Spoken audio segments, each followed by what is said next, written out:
It might be Friday, and some of you ladies and gents, all you want to do is have fun. But what is more important is, can Newcastle qualify for the Champions League? And will they beat Ipswich tomorrow?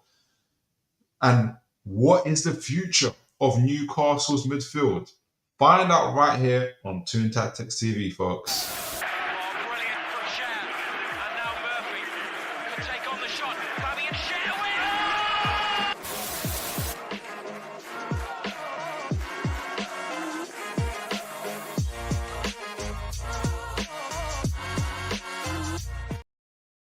All right, folks. I hope you are all well and you are feeling well and you are blessed. No matter what you're doing, no matter where you are here with me today. And you could have been anywhere in the world, but you are here with me today. So God bless you guys right from the jump. And I know that it's Friday, so we typically obviously have our shows on Thursday. So I appreciate all of you guys that were able to come and join me today, because look, I'm going to get right down to it. We're going to be doing the match preview for the Ipswich game.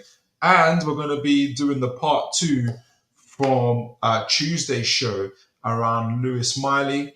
And it's apt as Mr. Howe gave us an update. And God bless Mr. Howe, he's back fully healthy and fit. He gave us his update, as you guys will be aware from the press conference today, that about Lewis Miley. So today's show is going to be really, really important. We're going to be talking about the future, not just of Lewis Miley, but the future of Newcastle's midfield and potential players that could be added to the team. And I'm really, really, really looking forward to that, because we've got some really good scouting reports to read, some good highlights to look at, and some good players to contemplate and compare, or that who could be joining the Toon army. But first things first, folks. What is most important at the moment is tomorrow's game against Ipswich, and our continuous race for the Champions League, and making sure we get back to winning ways. So let's make sure let's get ourselves talking and getting our minds focused on it. Let's do a little tactical breakdown and talk about it. As always, I'm going to bring up my screen. Oh, good to see Mighty Mag. Evening to you, sir. I hope you are well. Always a blessing to you, sir. To see you, sir. And guys, folks, don't forget to like, share, and subscribe. So, guys, look, I've got a couple of things I want to be able to go through in regards to the match preview. So, the stats we're going to go for the stats. We're going to go for the head-to-head, but I do have a little. I did also want to go for a scouting report from Total Football, I think, analysis on Ipswich, so we can see how they play before we kind of do a tactical breakdown. And I was thinking whether to do that first or to go through the stats, because it's an interesting one. It's sometimes interesting to see how you're going to kind of peel an orange kind of thing. How you're going to get about it, because Ipswich. Let's just start from the top, really. Let's just talk about them, really. Right. This is Ipswich currently. Obviously, tomorrow play them at 3 o'clock. The last 5 games, you guys can see them. Make sure you guys can see this. Yeah, you can see this. Right. So the last 5 games, they lost 3. And I'll look at the table in a moment as well. It's not good reading for them. They've lost 3. They won 1, which is against Bournemouth, and they drew 2 away to Chelsea, which is impressive, which is better than what we done. To be fair to them. But before I go back to this, before I go to their team, let me quickly look at the table of where they are and what's going on, because I believe, from what I've been hearing, is that if they lose or they draw against us, they are officially relegated. So they're not officially relegated just yet. So they're sitting on 21 points as things stand, with a minus 38 goal difference. They scored 33 goals and conceded 71, which is the 3rd most in the Premier League thus far. So they are 15 points off West Ham United with 5 games to go.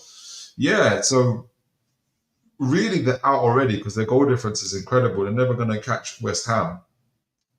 But tomorrow, if they if should West Ham win, for instance, or draw, or if Ipswich essentially lose, they are officially out. So look, there's no kind of. I always find, as you guys know, I always find it hard to. Um, I don't even hard. I don't say hard. I don't even do it. I don't even. I've been there twice with relegation, as a lot of you guys have been as well. I've also been there when you're fighting relegation. So look, commiserations to Ipswich first of all, and I feel where you know, like I know, like there's not even, I'm not even, there's no banter from me. Like I know, like every Newcastle fan knows, so there's nothing from me. There's no kind of um, um, there's no kind of banter from me or laughter or joy on my side. But always good to see you guys. Mighty Bag and UFC Talk. Philip, enjoyed seeing you on the other channel the other night. It was great banter. Remind me what channel that was. Was I on Spurs? Was it Spurs King Tribal Show? Them guys are incredible. If it's that one, I think it's that one. All the channels been on are great, but yeah, if it's talking about Spurs King Tribal Show, I really enjoy those guys. Even like off screen, or off like stream or whatnot. Incredible guys, and I'm hoping to get more of them on the show as well, talking about their clubs as well. Because I know a few. Like, let me know, folks. Would you guys like that? Because it would be good to have them on talking about their team, doing a bit of tactical analysis on their team and comparing them to Newcastle. I think that'd be cool. Let me know. But Ipswich obviously are facing relegation. The other thing I wanted to talk about with Ipswich to kind of give an overall view on them before I kind of look at their style of play is. I went to their, was it squad that I wanted to show? No, there was another bit. So they've got, how many goals have they scored this season? I was actually on there 1 minute ago. They've conceded 71 and they scored 33 goals. So at this stage, it's about a goal per game, isn't it? It's not the greatest viewing for at the moment for them. The other thing I wanted to show as well, as I say, we've got the interesting case of the Lap hasn't played in the last game. I don't believe he's injured. So I wonder if they're saving him for obviously all the talk and all the potential sales that could be with that him obviously going off to other clubs. Obviously, one of them being us, be mentioned recently. So, and I'm going to talk about that today as well. I want to get you guys views on a couple of things. Obviously, we had the whole Mateus Cunha thing, how that information was released through Craig Hope, and then the whole Man United propaganda machine got kicked in, and then Newcastle released another one. This time through Luke Edwards, which we're going to talk about. This time it's Mr. Delap, and I'm like, what's going on here? So I want to decipher that. Hopefully, there's a lot to go through today. So hopefully we'll do that as well. But feel free to talk about it in the comments. Right. So guys, let me make sure you guys can see that. Yes, you can. This is the team that played against Arsenal that lost 4-0. Hurst, I think, is one of their who I don't know too much about, but he was playing, so I was wondering if there was something wrong with the lap. I think as well, but he's been playing. He's got 2 goals. He's got 1 goal this season with 2. No, he has. Which one is the goal and which one is the assist? Let me double check because I always forget on mine. Sorry, he's got 2 goals. He's got 1 assist. Clark, who we know, played for Sunderland previously, has got 4 assists this season. And Ciso, who we also know from Brighton. So you can see that Ipswich, first of all, are in this 4-2-3-1 formation that does go into a 5-3-2 when it's in defensive mode. We're going to talk about that. But you've got Ciso here is kind of obviously their kind of creative outlet with 3 assists and 1 goal. Ben Johnson, formerly of West Ham, with 2 assists and 1 goal himself. So, guys, not a lot of firepower in this Ipswich side. And obviously with the 2 pivots of Cajuste and Morsey. Again, not too many goals from them either. Probably just as much goals among the defenders as there is amongst their strikers, really. And obviously Leif Davis, who also provides some creativity from the left-hand side. It's also their weak side. We're going to talk about it because when Mr. Davies goes up to support the front 3 or the front 2, the front 3-4, he leaves massive gaps, which a lot of teams have exploited as well. I wanted to, which way should I do this? Because I was thinking, should I talk about their style of play or their? Let me go through their stats quickly. because the style of play and everything else was talked about in the football analysis from a couple of months ago, and they had some forewarnings. They had some forewarnings for Ipswich, which essentially I wanted. They didn't listen into. But we've got a few more folks in here. So before we get onto that, good evening to you, Adrian Pickett. God bless you. Hope you're well. Good evening, Philip and Mighty. Good evening to you, sir. Mighty Mag here as well. Ipswich got a few players out. You know what? They got more than a few. They've got tons. Oh yeah, that's it. Spurs channels, Philip. Good laugh. Yeah, they're incredible guys. Incredible guys, Mighty Mag. Mighty Mag, great seeing Eddie back. That's the most important thing. It is, honestly. It really, really is good to see him. Good to see him back and healthy. And good evening to you, Richard T. God bless you, evening, Philip, and everyone. Good evening to you, sir. So look, I'm going to try and obviously their top scorer is Mr. Liam Delap, the talk of the town at the moment, with 12 goals. Done really well, 22-year-old. Smazzy Smodix, who was a major signing for them, I think he's injured currently as well, and scored a lot of goals in the championship, isn't available for them either. He's currently injured with an ankle injury. Amari Hutchinson, I need to double check on him. He may also be injured, but that's where kind of their primary goals is coming from those guys. Assists, obviously Jack Clark from on the left side with Julio Enciso, and Leif Davis again from that left-hand side as well. Liam Delap is head and shoulders the gentleman that's got the most goals and assists in that team as well. So with 14 currently, and it'll be interesting to see. And you guys let me know, do you guys foresee Liam Delap starting this game or even playing for the rest of the season? Or do you think Ipswich are going to try and keep him and make sure that their star player doesn't get injured before they collect their parachute payments and whatever money they can for him? Let me know. So look, essentially Ipswich, in terms of when you my overall stats and everything else, Ipswich are rating low, like 18th in like literally, I'm not going to say all the stats, but a lot of the stats. 18th for overall kind of performance-related metrics on all fronts. Yeah, according to FotMob, goals per match, 18th. It was just a one-goal per game. Goals conceded per match. They, on average, concede 2 goals. Obviously, 71 goals so far this season, 2.2 as well. So a lot there. Average possession, 18th. Less possession than anybody else, 40% as well. 18th for clean sheets. They've only managed to keep 2 clean sheets. 18th. This is crazy. 18th for expected goals against.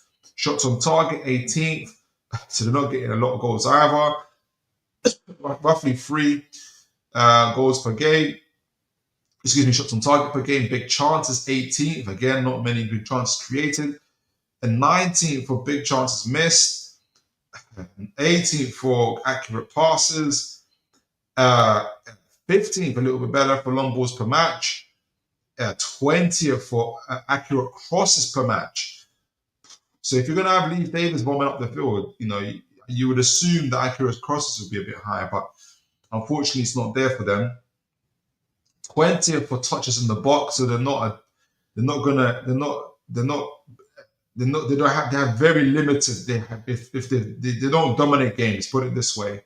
18th for corners. Defensively, XG conceded, so shots conceded. They're second. That's not good. That's they're second in the league, just behind Southampton. Obviously it flips the other way around.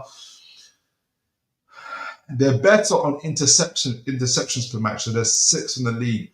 And what that indicates is that there's decent-ish positioning from their team. They're cutting out passes pretty well, but that could also mean obviously they spend most of their time in the low block, spending a lot of time focusing on cutting out passes, which I suspect is the difference for them, as opposed to your Bournemouths and Man United.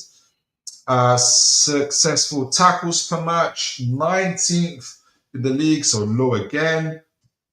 Chances per match, clearances per match, they're 3rd, and that's because they spend a lot of their time clearing the ball on the edge of their boxes, and they're in the relegation zone for a reason, and they're right down there, guys, essentially. and they're vulnerable in attack, they're vulnerable in defense, they're vulnerable in possession, they're not creative, they concede a ton of goals. And I can only imagine that psychologically and emotionally, they are in a very, very, very vulnerable state. Let's talk about why that is. And I'm going to kind of go through this. I'm going to go to the chats in a moment, but I'm just going to say that this is obviously from TFA, Ipswich Town team analysis on Kieran McKenna's tactics for Premier League survival. Interestingly, so this was obviously done by Karush Mokhtada in November 2024. So that's roughly what, 5-ish, 6 months ago. So he gives a really kind of good analysis and some foreshadowing, some forewarning, which obviously have now come to the fore about Ipswich. And we're going to talk about it. It gives a good kind of understanding of how they play and what's going on with them. And if I've got a little bit of time, I might show some of the highlights from our earlier game against them, because again, the same issues persist throughout. And I've watched other highlights against Chelsea, against Bournemouth, against Chelsea, against Arsenal.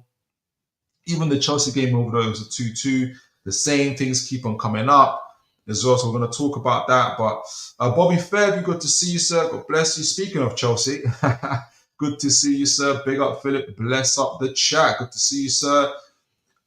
Lee, good to see you. God bless you, sir. Hi, buddy. A bit late. Sorry. No worries, sir. It's a Friday. It's just good to see folks. Good to see you guys.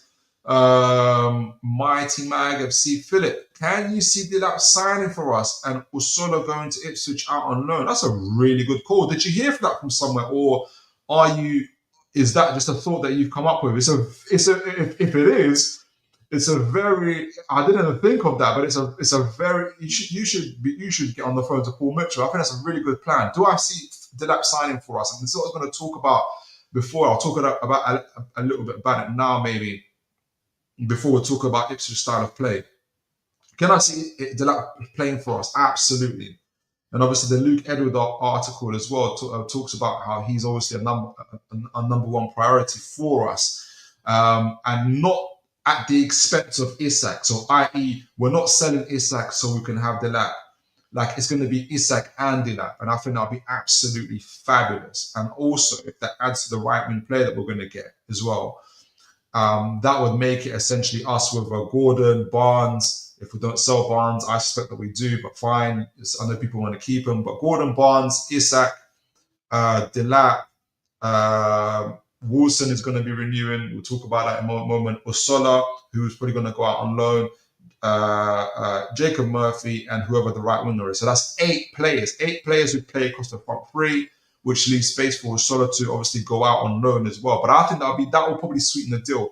And we did hear I can't remember if it was from the Luke Edwards article or maybe from one of the ITKs, but I can't remember. But it did say that someone did say that Newcastle were even willing to pay a little bit above the release clause for Dilap, because obviously there are a number of clubs that are queuing up for him as well. So yes, in short, Mighty Mike, I do see him playing for us. I do see him and Isak being able to play together as well, which is what was said in the Luke Edwards article, as well as rotating together as well. And yes, Mighty Mag, I think that was a fabulous idea that Usola could go to Ipswich. And I think he'll be great for them. That's a really, really, really good call. And hopefully he does well there, gets 20, 30 goals or 30 goal contributions and goals or whatever. And, comes back to Newcastle, a man who has earned his stripes. So yes, I do see him. My one thing to you guys I want to ask you before, and you guys can contemplate this while I'm kind of going through the kind of the Ipswich team analysis, is this whole thing about this kind of information war, if I can call it, between Newcastle United and Man United, as the way I'm seeing it at the moment, was like, I'll go back to prove my point forward. Mateus Cunha, we came out obviously through Craig Hope, one of our kind of tier 1 journalists, in my opinion, saying, look, he's our number 1 target. And that set up a whole chain reaction of Fabio Romano confirming it, then Fabio Romano going back. And it looks more and more like the media overwhelmingly saying Cunha is going to Man United. Fair enough. Fair play. What I don't understand is then why Newcastle leaked it. Did they leak it, the information on Cunha, just so that Man United had to sign Cunha and then kind of leave themselves a little bit vulnerable because they do need the money. They need to sell players. Even Romano said that, and that kind of left the door open for us to chase the lap. Was it strategic? Let me know. But then Newcastle, as we know, released the information yesterday through Luke Edwards that hey, Delap's our number one signing, and now obviously Man United are on him, Chelsea are on him. I'm not saying now, like as a result of that, they've been on him for a while. But what I don't understand, guys, essentially is why we keep on leaking this stuff. If our targets are just gonna like in a public way gonna be, we're not gonna win. We're not winning these battles. So what does it all mean? What does it all say? I don't know. That's what I'm trying to understand. So let me know your thoughts on that. But yes, Mike, I think it's a fabulous idea. I do think we can get Delap. I think if not only if you're Delap, but if you're any kind of a player in the profile of Delap who is doing well and wants to take that next step, Dean Huijsen as well. All these guys, you're young, you've got incredible talent. All you want now is game time. And you want a platform, but also you want an environment and to be under a manager and in a team where you know you will improve.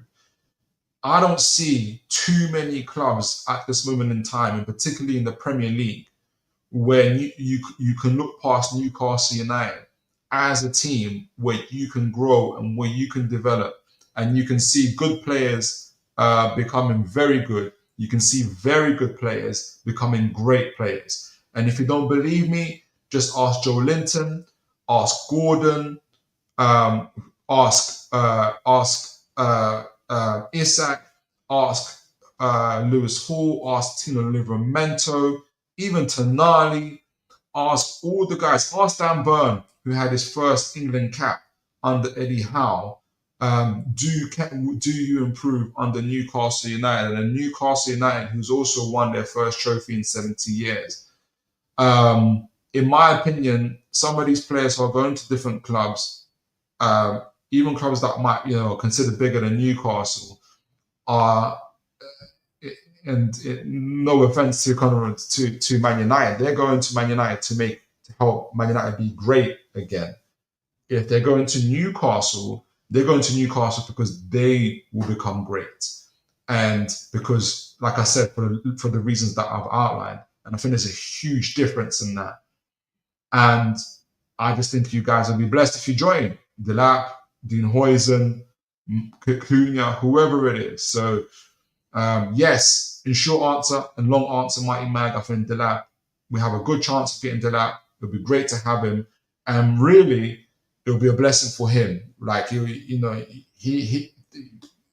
knows he'll be in an environment where people are kind of 50-50 on him.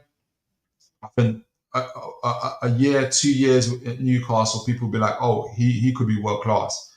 That'll be my opinion. So I went off on a tangent there, but Ipswich, I might not show the highlights of Ipswich, but essentially team analysis. Ipswich Town, team analysis, Kieran this is obviously taken in November 2024. I hope that answers your question, my Mag.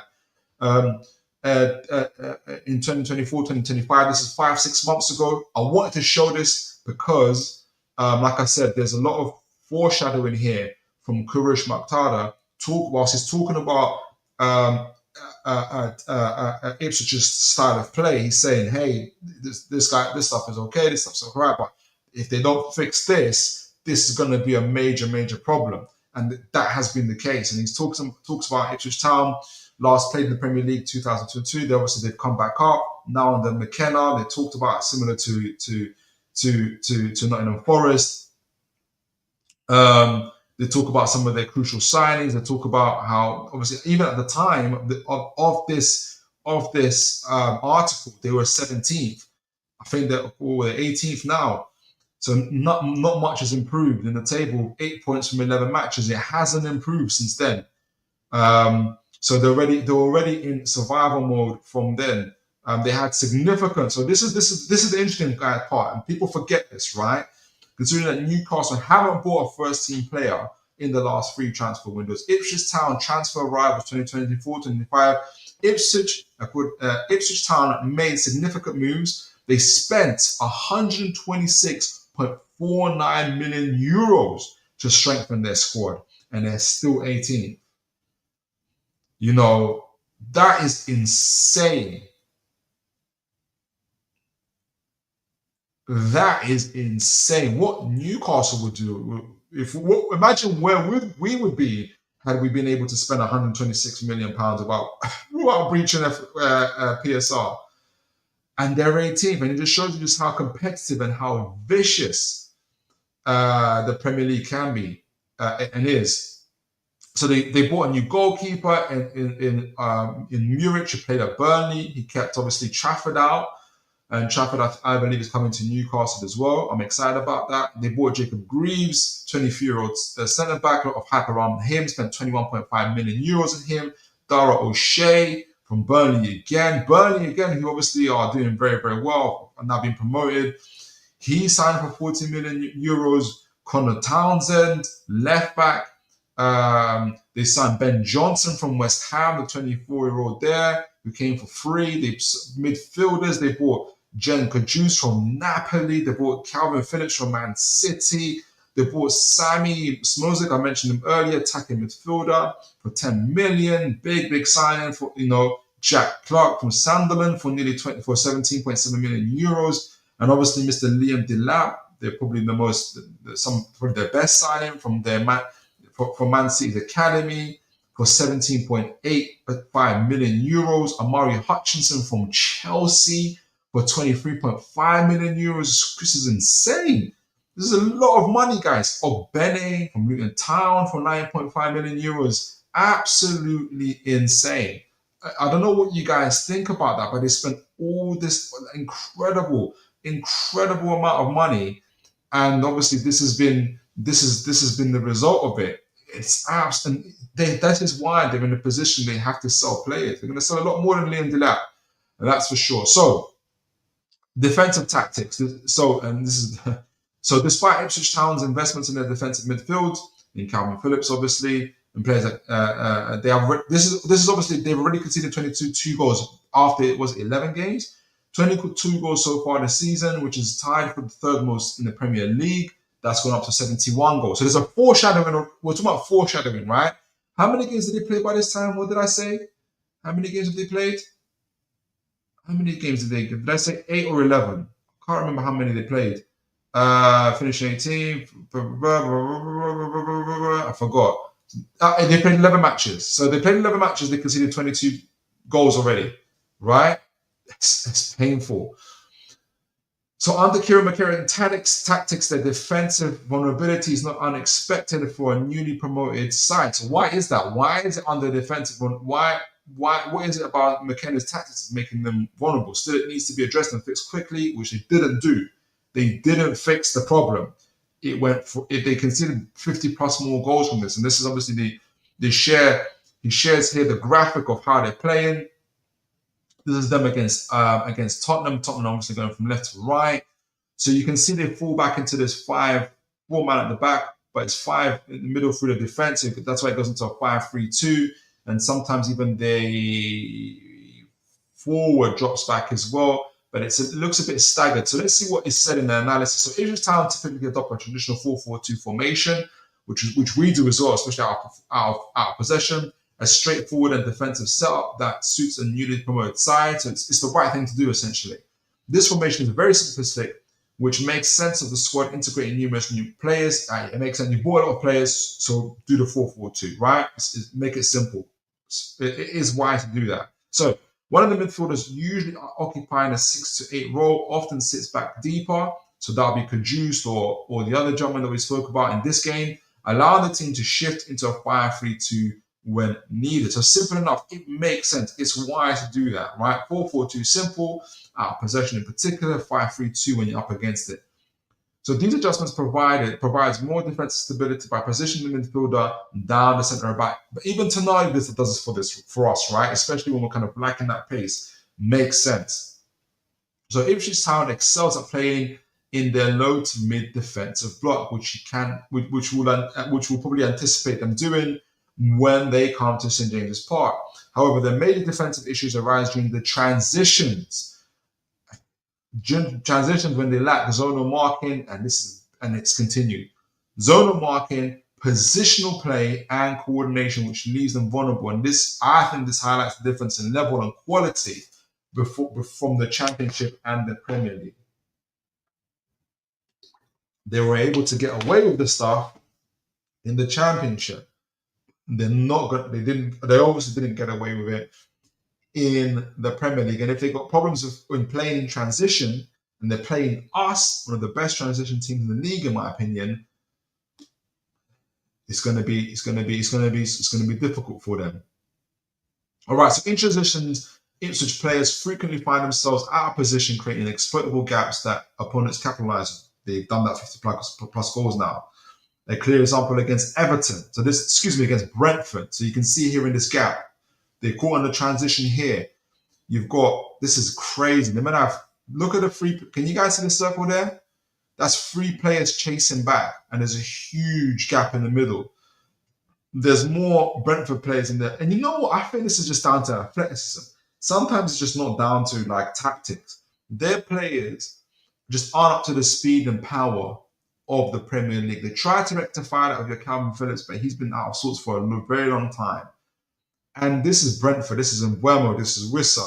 I can't see who the other gentleman is up there. So what's going to happen when it's Isak or Gordon or Barnes? What's going to happen?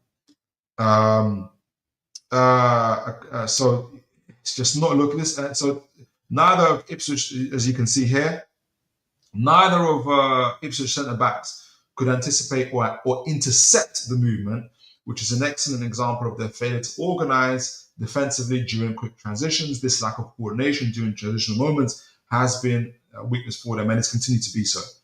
In attacking play, this is them against Villa. Ipswich Town scored 12 goals in the last 11 matches, which tied them for the 4th fewest goals alongside Man United. This again has continued. It's a foreshadowing. While this is not unusual for a team battling relegation, Ipswich does have some interesting attacking tactics worth analysing. So you can see it here in the graphic. We'll go back to it. Ipswich like to play through the wings. We saw that through Leif Davis, and that's when they leave huge gaps. As in the image above, you can see it here. You're going to see down that left side. That left side is going to be very, very important. That's going to be to our right side, but you're going to see Trippier, you're going to see Murphy, you're going to see those guys there. And you're going to hopefully see a lot of focus on there from Tonali as well to make sure we just quiet them down, essentially. So as seen in the image above, in this example, this is them against Man City. The midfielder skips all passing options to play. So they play directly to the winger, which could be Hutchinson. I'm not even sure if he's fit for this game, which might be Clark in this game. Is again, he doesn't have the pace, the power, and enough in his kind of technical ability, like in his dribbling, to do, in my opinion, to do much damage, as opposed to Murray Hutchinson. A tactic Ipswich frequently use to advance in their final third. So there is some attacking stuff that they have as well. So I'm going to fast forward a little bit. They've got some shots on target, which have remained low. We've seen that in the stats. Not been great. Shots against has been a lot for them as well. Again, foreshadowing, it got worse. Spoiler alert, it got worse. Ball recovery. So Ipswich Town's high regain map, showcase their ability. Okay, so there are some good parts. So Ipswich Town high regain map showcases their ability to regain possession in advanced areas. So they are going to press, and we saw that. The team has made 92 high regains, 142 counter pressing recoveries within 5 seconds of losing the ball. That's good. That's impressive. And 25 dangerous recoveries this is 6 months ago, so has it continued? And 25 dangerous recoveries that led to a shot within 20 seconds. So if we're not careful, if we're lackadaisical, if we're not intense, we could get punished. So make no bones about that. So they have a high importance on place intensity press intensity, high intensity press that could be part of the reason why Ipswich struggle to defend against. So they struggles against. So they go out and press. They try to win the ball in the third in the final third, and this is why they struggle with the transitions. Their players often tire out, find themselves out of position due to efforts. Yeah, it's the athleticism, it's the physicality, it's the intensity of the Premier League that's just hit them. Their penetration carries over 181 over 11 matches is impressive, averaging approximately 16. So they were getting past defenses. Again, I'll be interested to see how they want to do this. The conclusion is, overall, Ipswich Town's season has the potential to see them finish outside the relegation zone. No, the foreshadowing is that it hasn't happened. With some keys, see some of the signings, they have brought quality to keep them up, not going to stay up. However, the main issue lies in defending during transitions, which is causing them to concede a significant number of goals. And remember, at this point, they conceded 22 goals in 11 games. It is now 71, 73. If they can eliminate these transitional mistakes, which they haven't, they can stay in the Premier League, which they won't, unfortunately. Currently sitting 17th, they're now 17th, 18th. Their position is far from secure. And yeah, so it's been a really, really difficult season for them. I'm going to show a tactical breakdown in a moment, real quick, where we can see where the weaknesses are and how it could look for Newcastle. Bobby Fairview, Spurs continues. Yes, it was. It was absolute jokes. Bobby Fairview, why wouldn't you want Mateta instead? He's half the price and looks ready for the big stage. It's a great question. I think why we wouldn't want Mateta, I suspect, is well, it could be that he might go to Man United anyway, or he might go to another team. I think, though, I suspect that Liam Delap, for instance, if it is Liam Delap or if it's a Mega from Strasbourg, if you look at those guys, their profiles are a lot more closer to Isak's. Obviously, there's differences in there. And I think Newcastle are looking to get that similar type of player. I don't think Mateta is quite the complete package, although the strengths he has are really, really good as well. So this is what I would suspect as well. Plus, I can't remember how old he is. But yeah, that would be my initial reaction without having looked at any kind of scout reports. But that's my kind of initial reaction. But let me know, Bobby Fairview, why do you think Newcastle haven't? And do you think they should? My Ipswich spending to stay up, it backfires. It did, but they took the risk, but it was just insane. Reminds me of Leeds. Yeah, that was crazy. But sometimes it works, sometimes it doesn't. Forest did it, and look at them. Forest finished 17th last season. Now they're fighting for Champions League. It's crazy, isn't it? Let me get you guys to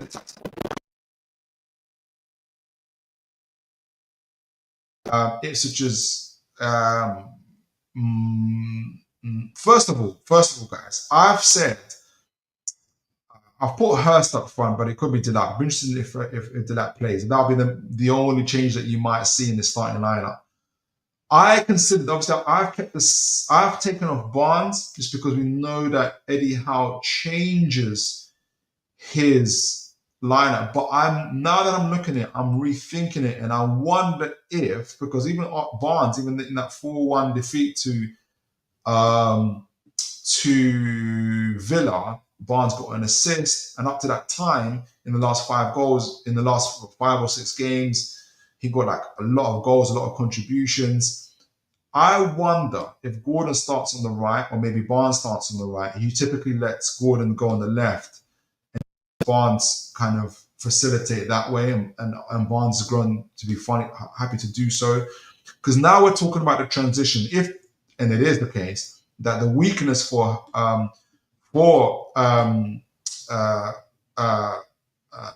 Ipswich is the transition. So therefore, why don't you get your quickest players alongside Isak to play together? Murphy as well. Murphy can do the damage. Not that he can't, but I can just imagine Gordon and Barnes being a little bit more effective. I've got Lewis Hall still here. been a little bit more effective in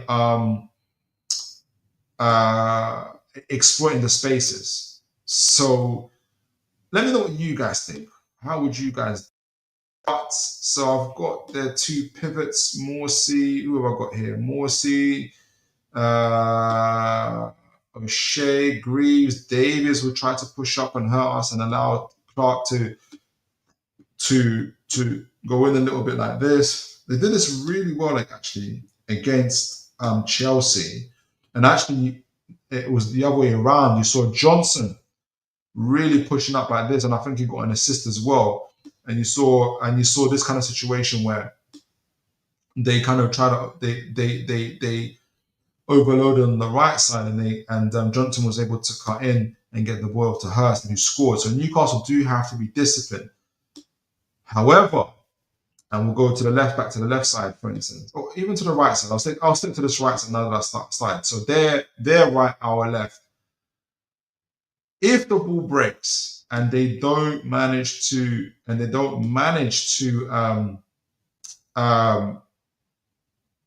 get into our penalty box, which they don't do very well at all this season. We've seen that this year they're one of the lowest, the 18th in terms of actual time spent in the opposition penalty box. If the ball breaks, which it likely will, I see a situation where you saw the three players chasing the Brentford attackers. You can get this type of situation. Tonali picks up the ball, picks up the ball, breaks to him, he drives with it. Joelinton joins Gordon. Gordon sets off on the left. Davies doesn't know what to do. Joelinton fills in the gap. Does Davies go to join Joelinton, or does he go towards Gordon? O'Shea is thinking, oh no, Isak's on the other side. Barnes breaks free because he's got the pace, and you can have this type of situation where you get, like I said, Tonali breaking with the ball. Morsey, Kajus haven't shown themselves to have the athleticism, in my opinion.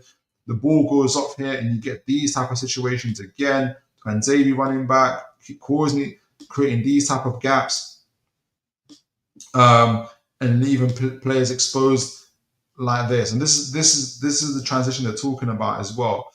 But that's how they like to play. They like to play in that high press as well.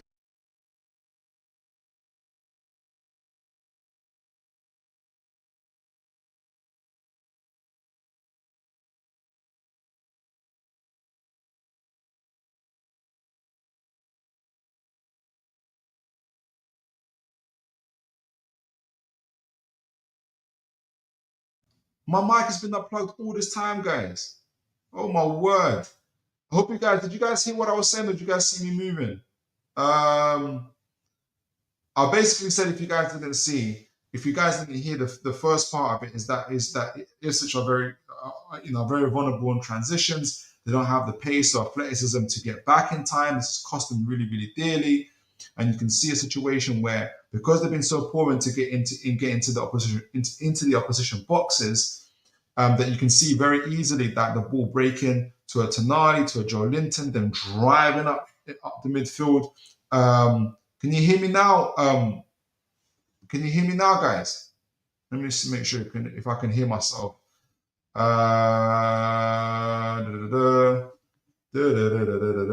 you hear me now? Can you hear me now? Can you hear me now?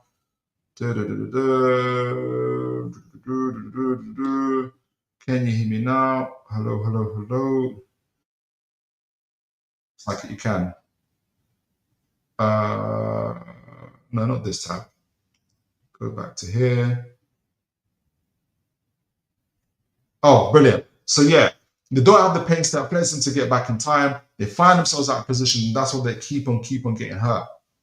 And you can see a scenario very easily where the ball breaks when they're on the attack, because again, they don't spend much time in the opposition boxes very well, because again, I think maybe the quality in their approach play isn't always the greatest, and they find themselves having to chase back.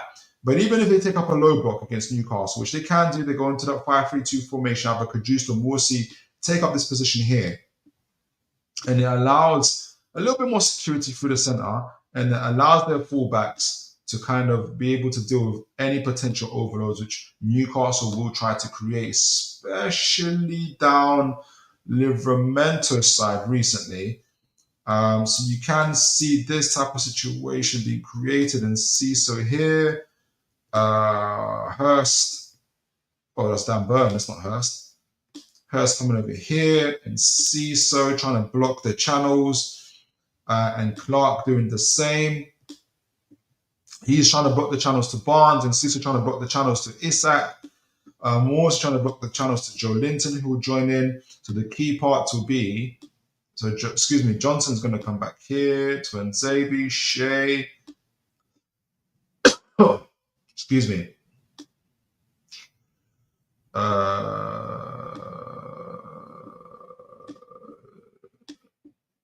So you can see these type of situations created more like it turns into it goes from a 5 at the back to a 6 at the back. If they really want to prevent overloads, you will see a lot of this with Livramento, such an excellent ball carrier, creative as well. Coming up, you see a Bruno in far more advanced positions. Shaw and Byrne will have to push up.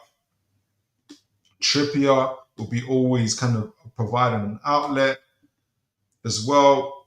Tonali does an excellent job screening, but if Newcastle are doing a really, really good job in keeping the ball, keeping possession, make sure you guys can. Yes, you can. Doing a really good job in keeping the ball, keeping the possession. Where's the ball? Here we go. You could get these type of situations. Hurst isn't going to have much joy in closing these people down, but what the main thing they're going to try and do is screen us, but keep us from getting into the center. So that's the idea, to stop us from getting into the center. So the main situation is going to be trying to create these. It's going to be really quick play in trying to create these overloads. You know, Joe Linton might drop in, get the ball, or maybe Tonali even drives up a little bit. Might have to drive up a little bit to create these type of situations where Gordon is able to take up a spot here. Livramento gets the ball. Either Joe Linton can turn or attack the Ipswich defense, or create these type of triangles where Livramento or Gordon are able to get through the back and create these kind of situations where they can cut in on the other side and get the ball to obviously into the attacking third. So part of the problem in type of creating these overloads, and we're able to do this. You might be thinking, how can we put so many numbers forward? Well, partly because they're, apart from maybe, I'm not going to say they're lacking pace everywhere, but they're not the quickest side in the world. Unless the lap plays, obviously, or Murray Hutchinson, then we might be a bit more careful. You might see Tonali being a little bit more reserved.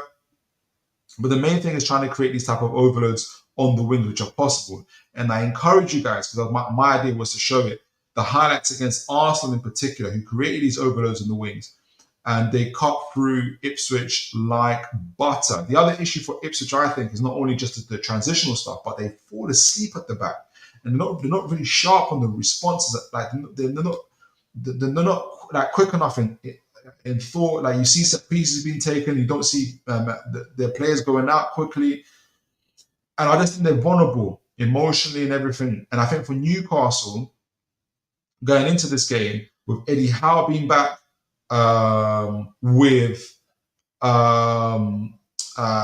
it being a home game, with us chasing Champions League, I just see us bringing the intensity. I just see us bringing the kind of the emotion into this game as well, and kind of making sure that we set out from the beginning to try and dominate this game, which I think we can do.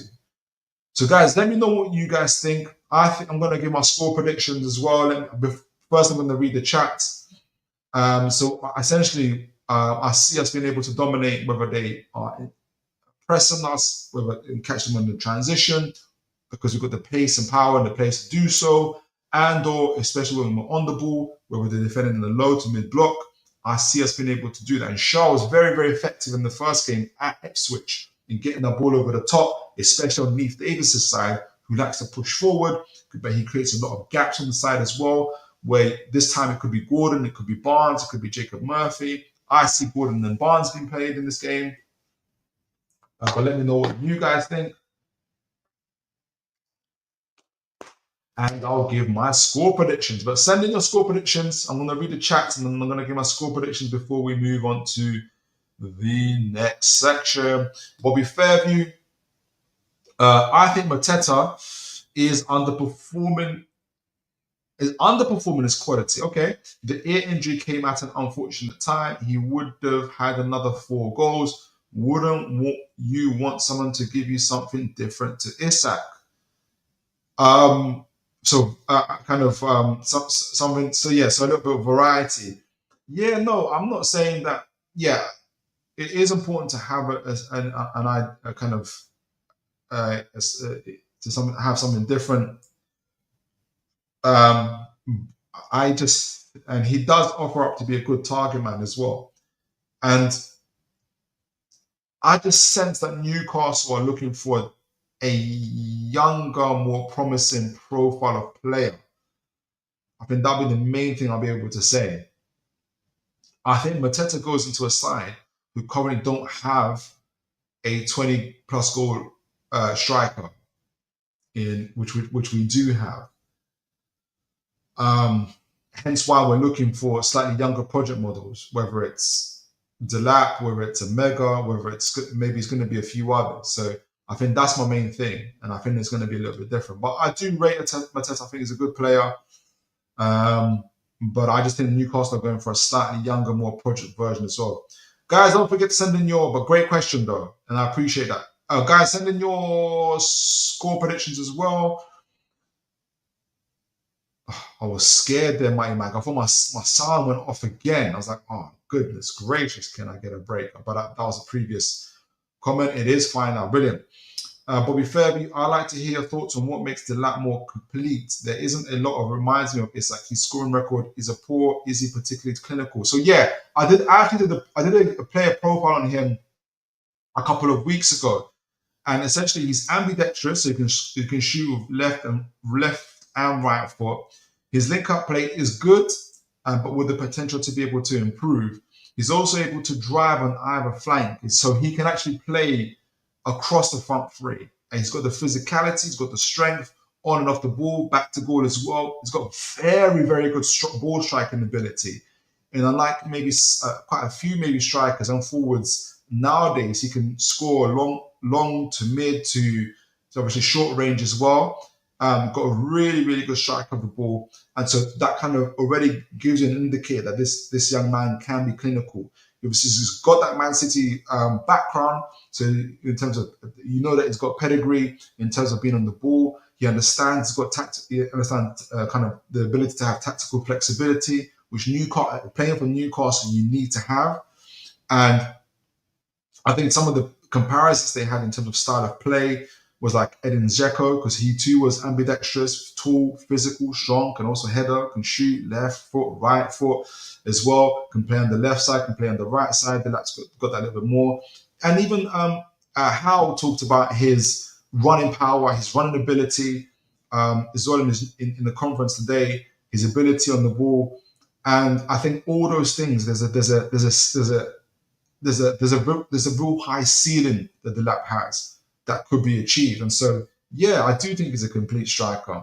Or he's got the ingredients to becoming even like a better level of a complete striker, if that makes sense as well. So, and he can obviously play alongside Isak. He gives us that flexibility of playing 2 strikers up front if we wanted to, as well as either having Isak either playing in behind Isak, for instance, because of his own ability to collect the ball back to goal as well, or Isak can do the same, vice versa, and have that fluidity as well. So, no, absolutely, I do think so. I think Delap's got real raw talents that would be of benefit to us in the long run. But great question though. Adrian Pickett, thank you for the score prediction, 4-1. All right, so that gets me to the score predictions. I spent way more time on Ipswich than I thought I would, but there was some stuff I wanted to talk about as well, which is Cunha, Delap, and information wars. All right, so Score prediction. I think Newcastle can get a clean sheet, especially if Delap and Hutchinson don't play. If they do play, then it might be more difficult to do that. I think we're in a boisterous mood. I'm going to go for 4-0. Adrian, you went for 4-1. I don't blame you. We do concede, unfortunately. I'm gonna one up you, and I'm gonna go for 4-0. 4-0 victory to Newcastle. Let me know what you guys think. Bobby Fairview, fair, as you know, you are a Chelsea fan, so I'm fed up with projects we've got 9. Exactly. So I understand where you're coming from. You are, another project player, whereas we've got a striker, a 20-plus goal striker. We've also got a forward who gets 15, 20 goals a season, and in Gordon, and obviously Barnes, and Callum Wilson. So we're in a space where we can have a younger, we can have a younger player. Bobby Fairview, you think 5-0. Love that. Well, Naya, good to see you, sir. God bless you. Good tactical breakdown as always. Appreciate you for that, sir. That means an awful lot to me. Delap would be a good buy. I think how convinces him to sign 2-0 to the Toon. I love that. People spreading the good news and everything like that. I love that. We get Delap and a 2-0 victory over Ipswich. Excellent. So, guys, continue sending your predictions or even talking about the game. I don't mind. I'm going to move back to move forward. So you guys know that obviously today's show I wanted to talk about, this is a part 2 from the Lewis Miley conversation we had in the previous show. And for the folks that aren't aware, I'm going to do a quick review to talk about what I'm going to talk about today, which is essentially what the future of Newcastle's midfield is going to look like. So there are two young players, superstars, not superstars, what are soon to be superstars, rising stars. That's the word I'm looking for. Rising stars that I'm going to do a player profile on and kind of get a vision of how I see Lewis Miley hopefully leading, being the maestro of that new look midfield that could be coming up. But also, if we do really well over time, there is a little bonus midfielder who's not as young as them, but Newcastle have been rumored to be involved in and want to get your take on this player. So to understand what I'm talking about, I'm going to kind of breeze through what we talked about on Tuesday, where I essentially talked about is Lewis Miley the future of Newcastle's midfield. And guys, if you've seen the show or you haven't seen the show, feel free to still, chip in. Let me know what you guys think. What you guys know of Lewis Miley? What's your thoughts on him? Do let me know. Ask your question. I'm going to quickly go through this to kind of explain the point. Obviously, we kind of focused a little bit more on Lewis Miley himself. What prompted this was, let me make sure you guys can see it, make sure you guys can hear me. I couldn't believe I talked for so long last time and you guys couldn't hear me. So yes, you can see that, Let me get back to it, get a drink of water.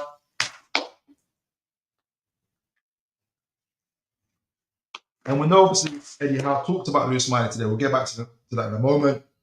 What prompted it was on the 18th of April, Fabrizio Romano released this information. Several clubs are following the situation of Lewis Miley ahead of the summer transfer window.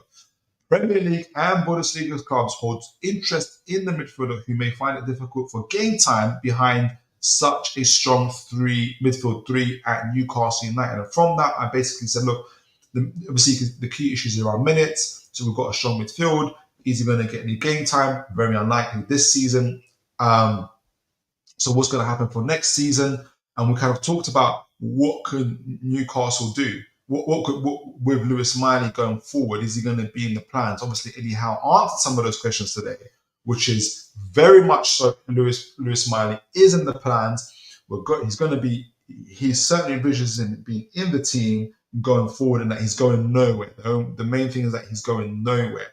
Now, what I wanted to break down, and I haven't fully seen that interview yet, and I know some people might say, because what I suggested in the show on Tuesday, essentially, if you look at Newcastle squad and where we're at, what I suggested is I would like to see Lewis Miley go out on a year loan, on a full year loan, like to an RB Leipzig or a Dortmund, and earn his stripes. Be in a team where he's the first teamer, where he's in a team that's competing on all four fronts, and he's the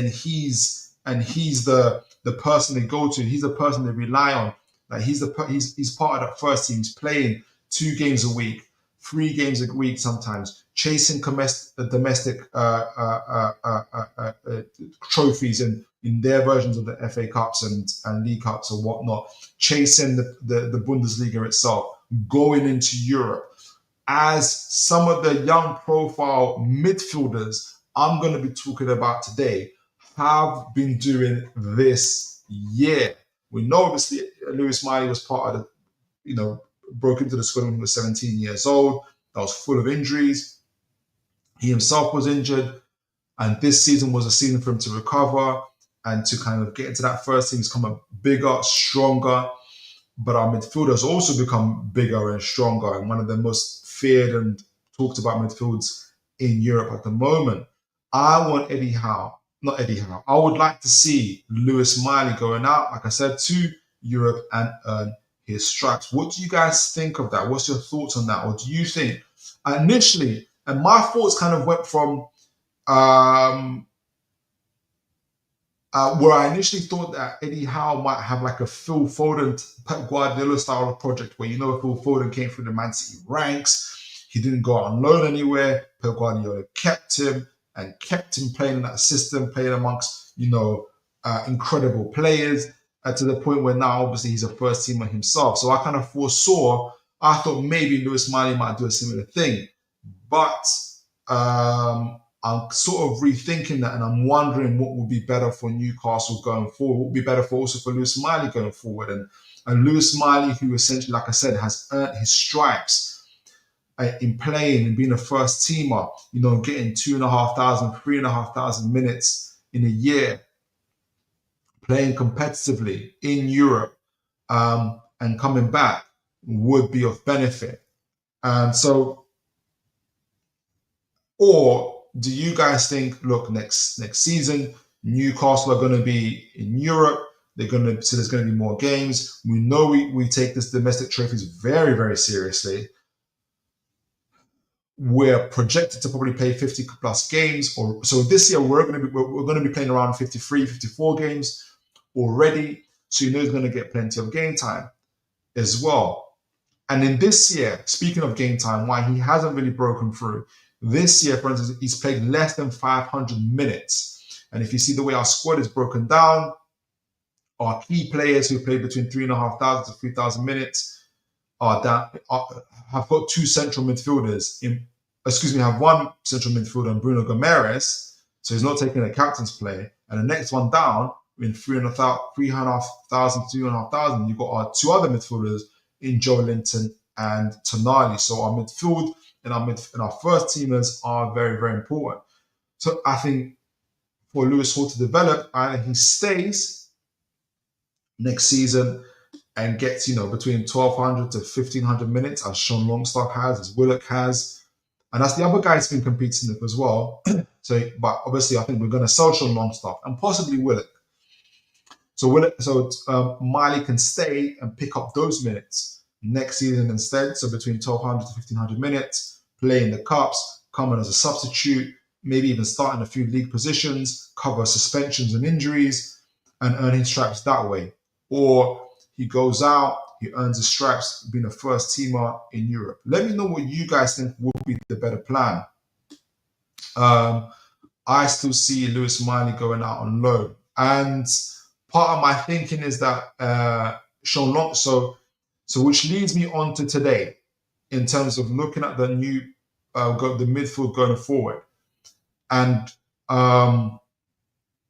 where Newcastle could be heading. So I think we need another versatile midfielder anyway, because I believe that from the news reports that we have seen and the fact that Newcastle obviously are buying players, are also going to need to have to sell players to maintain and be within PSR. I won't go into the details of how much that is just yet. But I think we're going to sell Sean Longstaff. So even if Lewis Miley stays, it would mean that we're a midfielder short. If Lewis Miley goes on on loan, we'll probably need 2 midfielders or another midfielder and someone who's versatile amongst the forward players who can play in midfield as well, like Acuna would have been as well. So I'm going to in this show, that leads me to this show, what I want to be talking about, which is 2 midfielders who I think would be really, really good at Newcastle and could also put us in a position where we have players who are ready to take up the mantle from Bruno, in a couple, hopefully, in 10 years time, but no, in a couple years time, or make us less vulnerable. Not vulnerable, but if he, if a big offer was to come in for him, you know how football goes essentially. Hopefully, it won't be this year, but if it were to be next year, we're more ready for it. Someone to rotate with Bruno, but also next year to have people to rotate with Bruno, to rotate with Tonali. These guys have played a lot of minutes. Bruno, in the last 3 or 4 years, has played a lot of minutes. And we can't just make the mistake that City and Liverpool have and just, run these guys into the ground and have our strongest part of our team collapse mid-season. You need young and experienced and talented players to come in. So we're going to talk about 2 of them in this show. I'm quite excited to do that as well and get you guys feedback and opinion. Before we do that, I'm going to read a chat and I'm going to get some water.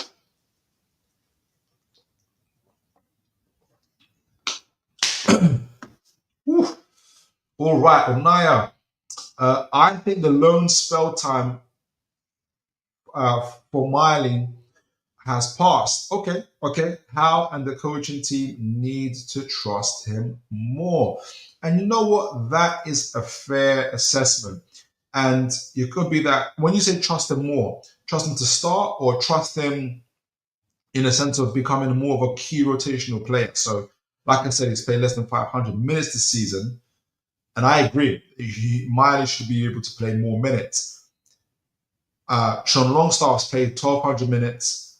Willock similar amount. So are you kind of saying, look, let's at least double that amount of time next season and get him to play? If so, I agree. I can see that for Miley as well. But would Miley, or does Miley kind of say, I want to play more games? I want to be a first team. I want to be someone that you can. I won't. Or does Miley himself say, I'm not going to improve to the point that I want to, just being a key rotational player? And that's going to be something that I was going to have to sell to him as well. So let me know what your thoughts are on that, Anaya, but good point. All right, so let's talk about it. Who are the guys that I'm going to be discussing? So I'm going to be discussing these 2 gentlemen. Can you guys see that? Yes, you can. I'm going to be talking about Lamine Camarra from Monaco, and I'm going to be talking about Mateus Fernandes from Southampton, relegated Southampton. And I'm going to get you guys' views on these players. I'm going to go through a few scouting reports and a few highlights as well. So let's see what you guys think of these guys. Like I said, I think Newcastle going to social on staff. Maybe Willock even goes.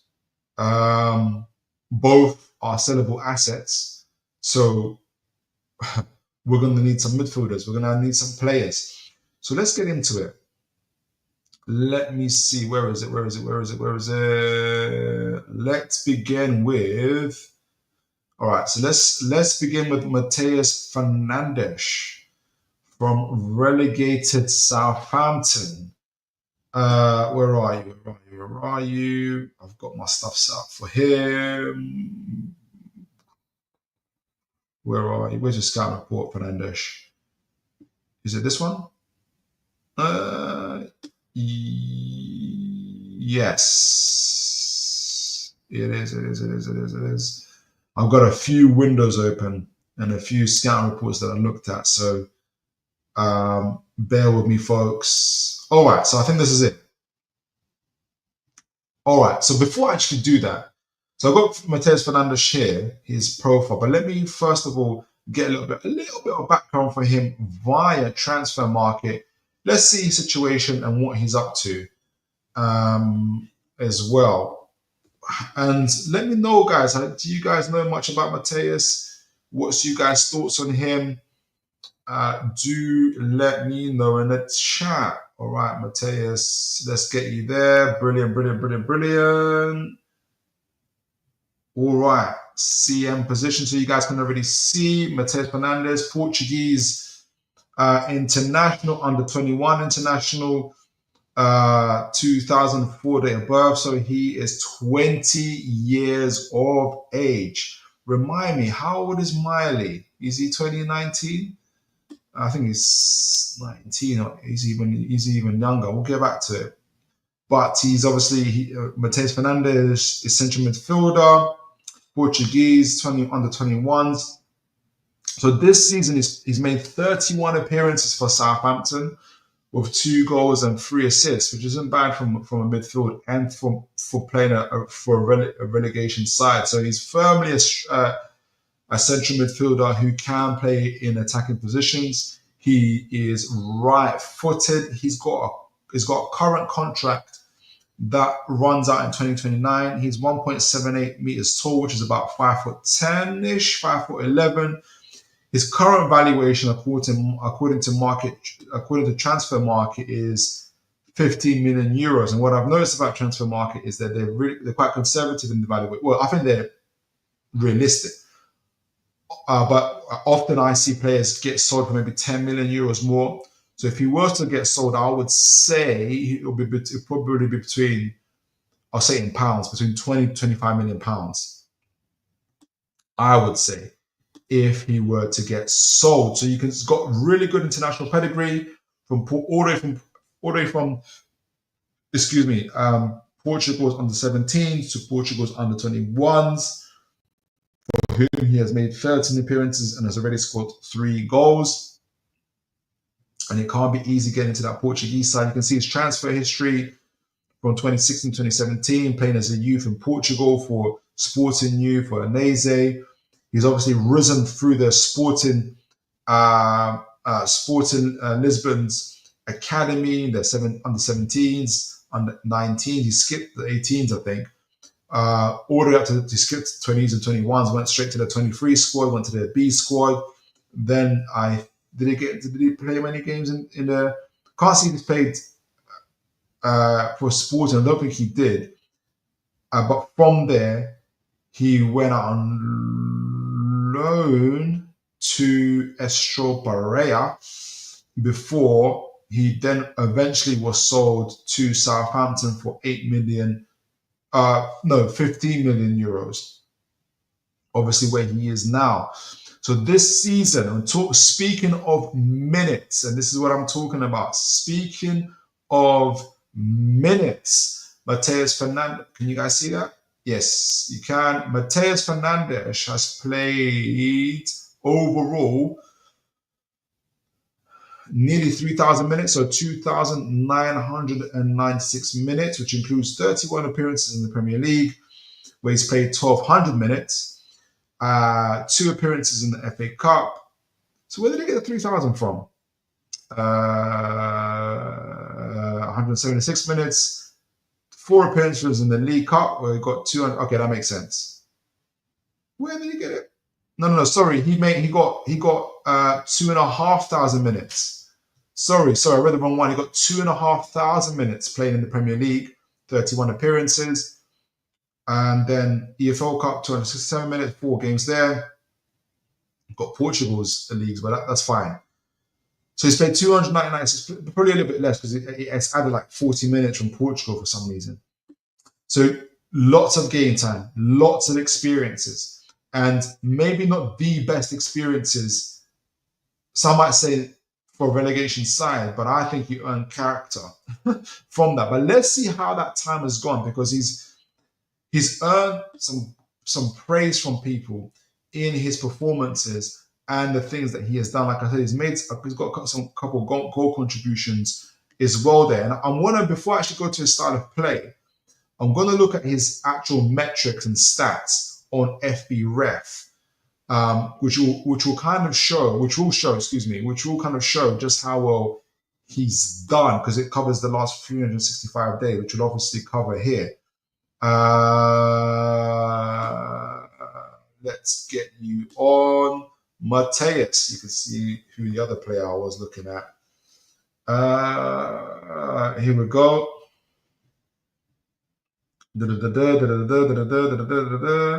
Mateus Fernandes. This covers, obviously, like I said, the last year. His closest similarity are players that I'm aware of here. You can see, but he's a CM. This is him versus other midfielders. I'll do it per 90. But he's played a lot of minutes anyway. So you can see that the standout stuff is, you can see the pass completion percentage is on 79%. Again, playing for a team that's often in a low block situation is a good return, in my opinion. Progressive passes received. So progressive passes received, passes that move the ball towards the opponent's goal line. So he's a progressive player, at least 10 yards from his furthest point in the last 6 passes, or any completed pass in the penalty area. Excludes passes from the defending 40% of the pitch. So these are the completed passes that move you towards the goal. He's a progressive passer, any completed passer. So, and this is him receiving those passes. So he's really, really good at receiving the ball back to goal. For me, he reminds me a little bit of Bruno Guimaraes. I will say that, a little bit of Bruno Guimaraes as well. So he's on an 84 percentile for that. Tackles, that's tackles he's made, is an 82 percentile for which again, 20-year-old or 19-year-old that he was when he started the Premier League. He shows his physicality, shows character to be playing, like I said, in the side that's probably having to do a lot of tackling as well. I know that Southampton decent in possession, but he's done well. Progressive carries, and it's what leads me to him. To me, looking at him, he's in the 93 percentile. Carries that move the ball towards the opponent's goal. And again, that's him progressing the ball forwards or carrying to the penalty area as well. And he's in the 93 percentile. Again, playing for a relegation side. I think these are really, really good numbers. Successful take-on. So the number of defenders taken on successfully. So him being able, by dribbling past them. So it shows he's in the 97 percentile for this. He gets past players. He reminds me of Bruno Guimaraes. So on the ball, technically, he's in the 97 percentile when it comes to dribbling, when it comes to take-on, when it comes to receiving the ball back to goal. Is exceptional. 84 percentile for non-XG goals as well. So he's got some real good qualities of a central midfielder. We're going to talk about them as well. We're going to compare them to other players as well. There's something I want to see a little bit more completed. So he's got some really good technical aspects to him. Passing completions, on the ball, dribbling. So what's he like off the ball as well? We'll show a little bit of that as well. Oh, by the way, is this a little bit small? Let me see what you guys can see. Yeah, you guys can see it. That's good. All right, so let me look. Shots, 73 percentile. What is this? Non-penalty expected goals plus assists. So he deserved a little bit more, essentially. So an underline indicates there is a match that is missing, but will be updated. So it needs to be updated a little bit more. So he's on 75% off of this. 97 carries. He's done very well. We talked about those tackles. We want a little bit more. Right. So other areas. Shooting totals. He's in the 73%. Shots on target. He's in the 85 percentile. Shots on target percentage, 37.8%, which is good. 84 percentile. Again, so he's finding himself in you can see why he's allowed to play in the attacking role as well. He's got good quality shots on him as well, which is very good to see. Other qualities that he has. Where are you? Passes attempted, long, 70 percentile, so he's willing to take risks with the ball as well. I think, which is positive. Dead ball passes, so he's taking free kicks and stuff like that. Set pieces, maybe as well. Throw-ins included 87 percentile. Again, qualities and ball. Crosses is in the 89 percentile, which shows his creativity, which is good. In swinging corner kicks, 91 percentile. Passes offside. I don't know why he's very high for that. Goal and shot creation from the dead ball pass, 81 percentile. SCA shot creating actions again from take-ons, 85 percentile. It's creative. Fouls drawn, 95 percentile. Again, he reminds me of Bruno Gomes because of his quality in the ball. People have to kick him down. GCA, defensive actions that lead to a goal, 94 percentile. So when he's defending, he's breaking up plays, getting the ball out to people, and he's doing that well. Obviously, for a team that hasn't scored many goals, so that might be a little bit flaky, but it is there. So defensive. So it's not just good on the ball. There is defensive aspects to his game here. Tackles, 82 percentile. Tackles won, 77 percentile. Excellent. Tackles in the defensive third, in 91 percentiles. They're having to do a lot of defending, obviously. Tackles in the attacking third, so pressing, which is what Newcastle love to do, 91 percentile. There's just so much to like about him as well. And I'm surprised that he hasn't come up on the news just yet either.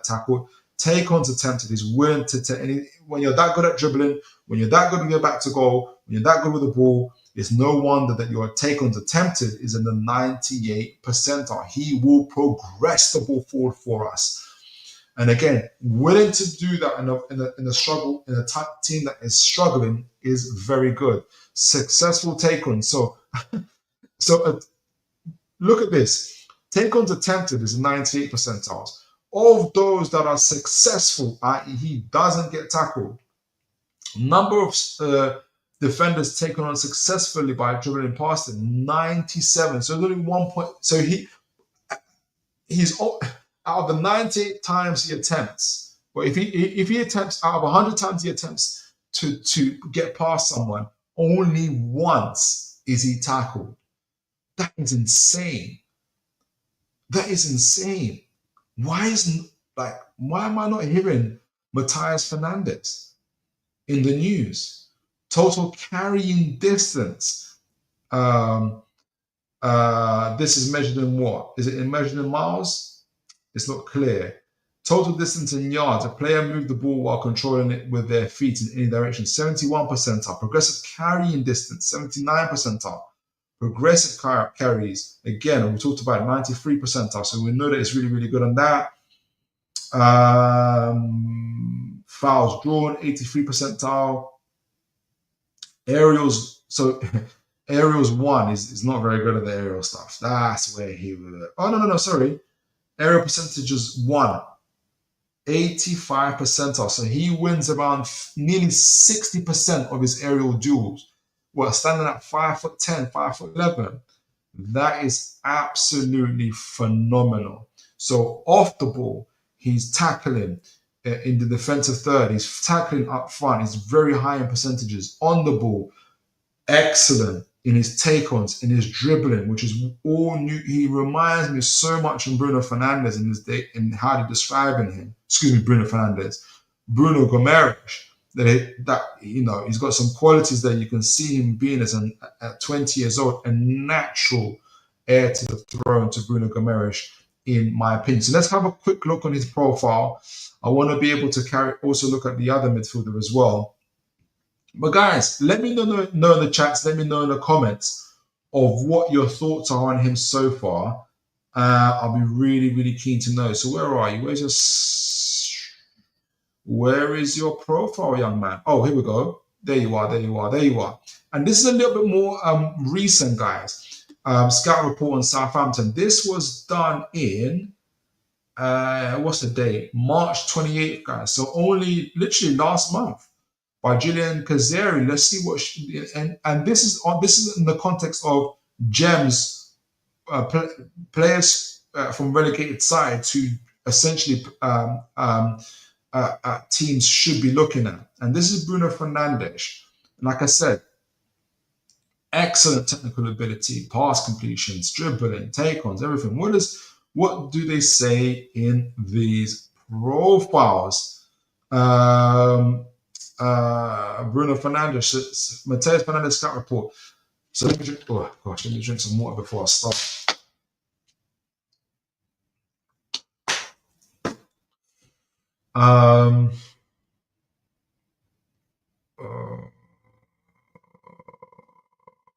All right, so Southampton's season has been nothing short of calamity. Yet we know that. Let's fast forward it a little bit. Right, so Mateus has shown glimpses of potential for Southampton this year. He is raw, yeah, he covers ground well, and we can see that in his stats. And is technically secure. And make sure you guys can see that. Again, we can see that in the stats, in his ability to take on, his dribbles, his successful pass successes. To receive the ball with his back to play, we talked about, and in front of the opposition. Excellent, especially when they progress the ball and break down low blocks. Fernandes has the ability to operate across the midfield and the forward line, as well as the heart of Southampton's attacking and transition phases. And we've seen his stats before, what he's really, really good at. So he's got ball carrying, vertically through dribbling. Fernandes' ability to progress the ball through carries and dribbling. He averages 2.61, so nearly 3 progressive carries per game. Excellent. Placing him in the 94th percentile of midfielders in the top 5 leagues. Playing for a relegation side, guys. He's 2.23 carries into the final third, which is what we need. We need players to get us into the final third and improve our quality in the final third, especially where I think we're going to be increasingly playing teams in the low block.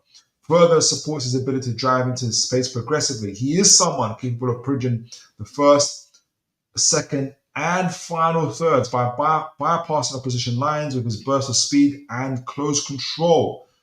I really like him. So this shows his ability to this gift. So this here shows his ability to pass through, control and feints, allowing him to advance. And this gift highlights Fernandes' agility and ability to skip his opponent through control and feints, allowing him to advance into his intended forward spaces. The opponent was left with no choice. And we'll see that in the highlights further on. He stands out among attacking midfielders due to his well-rounded contributions in both attacking and defensive phases. He has 67.0 position opposition, 67 opposition 0.0 in opposition penalty area, touches per 90. He's 74.3 passes per 90, 61.3 received passes per 90. He gets a lot of the ball. His desire to be on the ball and importance in Southampton's possession play. What sets Fernandes apart from many attacking midfielders is his defensive work rate, which is very, very important for Newcastle, as shown by his 91% defensive duels per 90. This guy, in his first season in the Premier League, is showing that he has the physical and athleticism to be able to compete in the Premier League, which is important for Newcastle. Especially the physical aspect. One of Fernandes' most desired quality is his confidence to execute take-ons in tight spaces, where he shows his quick feet and composure. Again, Bruno Camarra, attempting 3.49 to nearly 4 take-ons per game. He's in the 99th percentile. There isn't anybody better than him, or not too many. Fernandes shows his fearlessness in one-to-one situations, a quality that stands out in a team this season that has prioritized ball retention. And I think this is something that Newcastle are going to look into in being able to keep the ball better. Mateus Fernandes' passing, creativity and variety.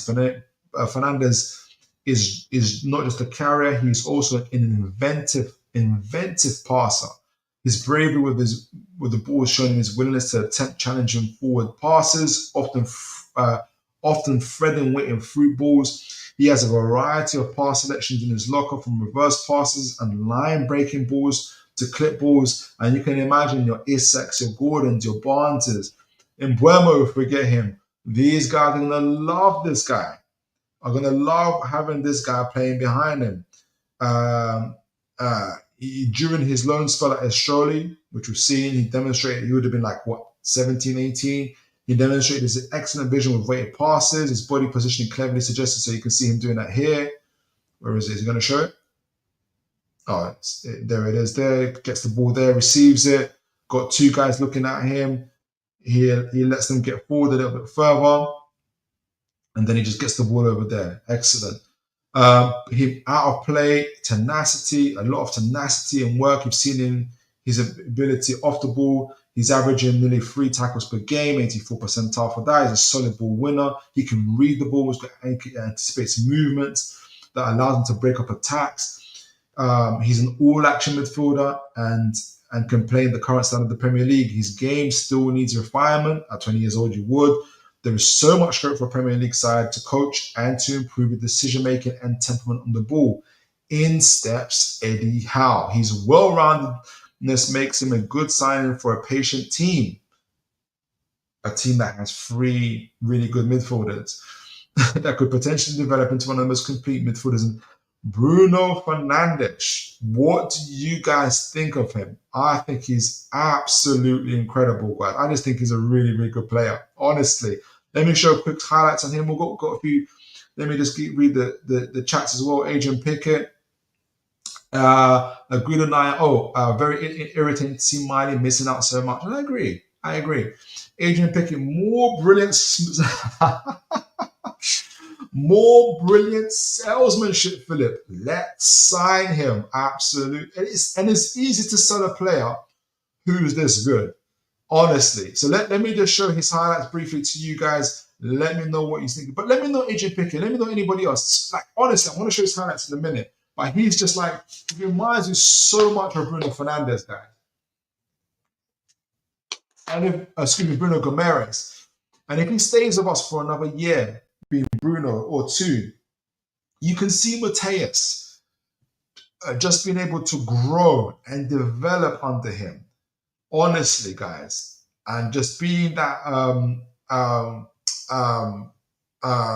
what do you call it? That heir apparent, that heir to the throne. And big up to Brazil Scout. You know, I love to use Brazil Scout because of their excellent comparisons. Alex Scott, I do recognize Alex Scott from Bournemouth. They compared him to Alex Scott, pace, technique. You talk about Bruno Fernandes, what they've kind of his weaknesses, for his strengths, technique, pace, ball control, dribbling, determination, work rate, versatility, off the ball, stamina. It's excellent.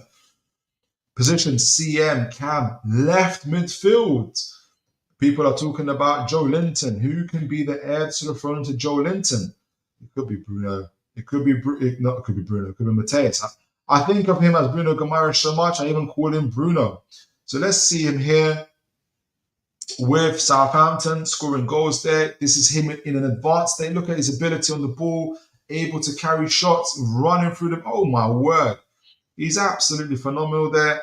Him picking up the ball, back to goal, gets past his man. That was against Bournemouth, who are such a good side at pressing as well. Him gathering the ball there, playing internationally there. I think that was him that passed the ball over, threading it through. No, it wasn't. That's a finish, tie box in the penalty. That's him there. Obviously finishing, good finishing in that final third. Cool as you like. Defensive work rate, getting back and defending. Excellent again. Picking up the ball there. Having to work hard in that midfield, collecting the ball, driving it forward. This is him against us. Interestingly there, closing down the ball. This is him battling with Tonali, doing well there. Look at him spreading the play. I just don't understand why. I'm hearing Delap, I'm hearing this, I'm hearing that player. Why is Dibbling obviously has taken a lot of the highlights, but I'm so surprised that Mr. Fernandes, look at that, over the top, vertical pass. You can imagine that going to Gordon or any of those guys there, closing down the play. He actually tackles the guy is going to succeed, Bruno Gomes. Absolutely excellent. Look at that work rate in the snow, taking on the ball there. Excellent technique. getting it over to his wide man, progressing the ball forward. You can see why his progressive carries are so high, because every time he gets the ball, he looks up, he's looking to progress it forward. Look at him tracking back, running, getting that ball, and not just booting it away, but trying to control it, trying to get it back. Again, closing on the play again. Excellent. See him against Diaz. Diaz is an excellent dribbler. Phenomenal. Getting the ball back again. Look at that tenacity. Dribbling. Pass one, pass two.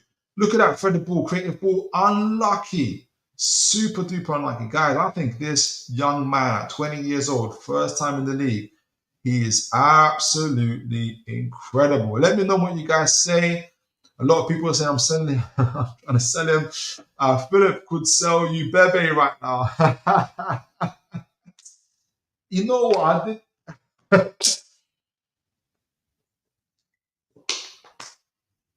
I don't blame you guys. I don't blame you. You can hear the excitement in my voice. I just think it's excellent. I honestly think it's excellent. My only frustration is that I haven't seen him linked to Newcastle that much. I looked on transfer feed, and the only time Newcastle were linked to him, let me go and find it. When were Newcastle linked to this young man?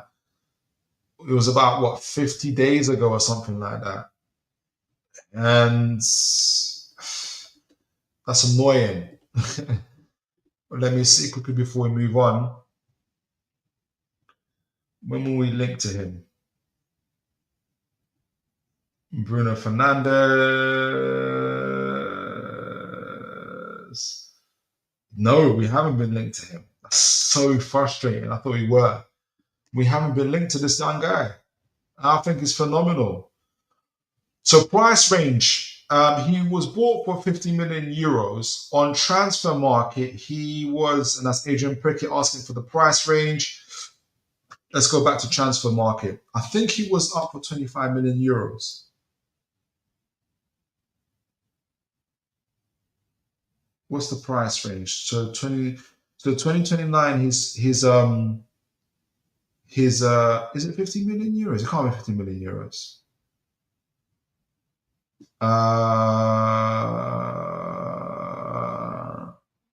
He was bought for 50 million euros. How much is he now on transfer market? How much have they got him for? His contract runs out in 2029. Let me see what transfer market are saying. They've got him for, they got him for 50 million euros, which I said I think is going to be 25 million euros because they're quite conservative. So I think 25 million pounds would get him out of Southampton. 25 million pounds I think will get you Mateus. So let me know what you guys think. I would love him and see him as a natural successor either to Joe Linton and or to Bruno Gomes, in my opinion. Now, the next gentleman I want to be able to show you guys is, we spoke about obviously Lamine Camarra. Where art thou, Lamine? Here we go. Now, again, really lengthy scout. I've got some really good scouting reports on him. I'm not going to be able to read all of them.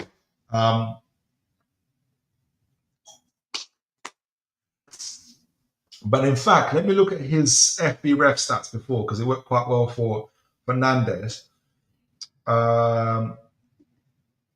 Lamine Camarra, this young Senegalese player. In fact, sorry, let me look at his. First of all, let me look at transfermarket.com.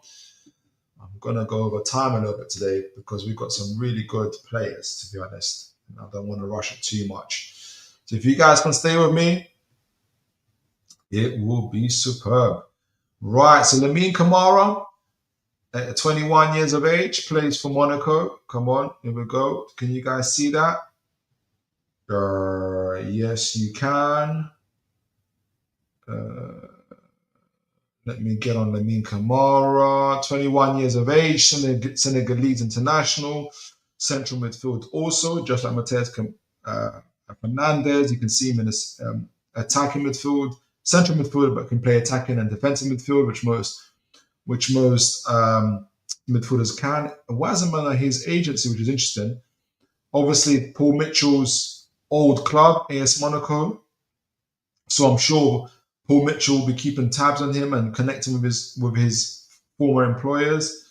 You can see here, obviously, Lamine Camarra has got international pedigree.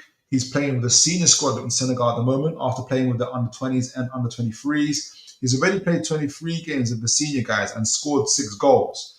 So you can see that he's got an eye for goal, which is excellent.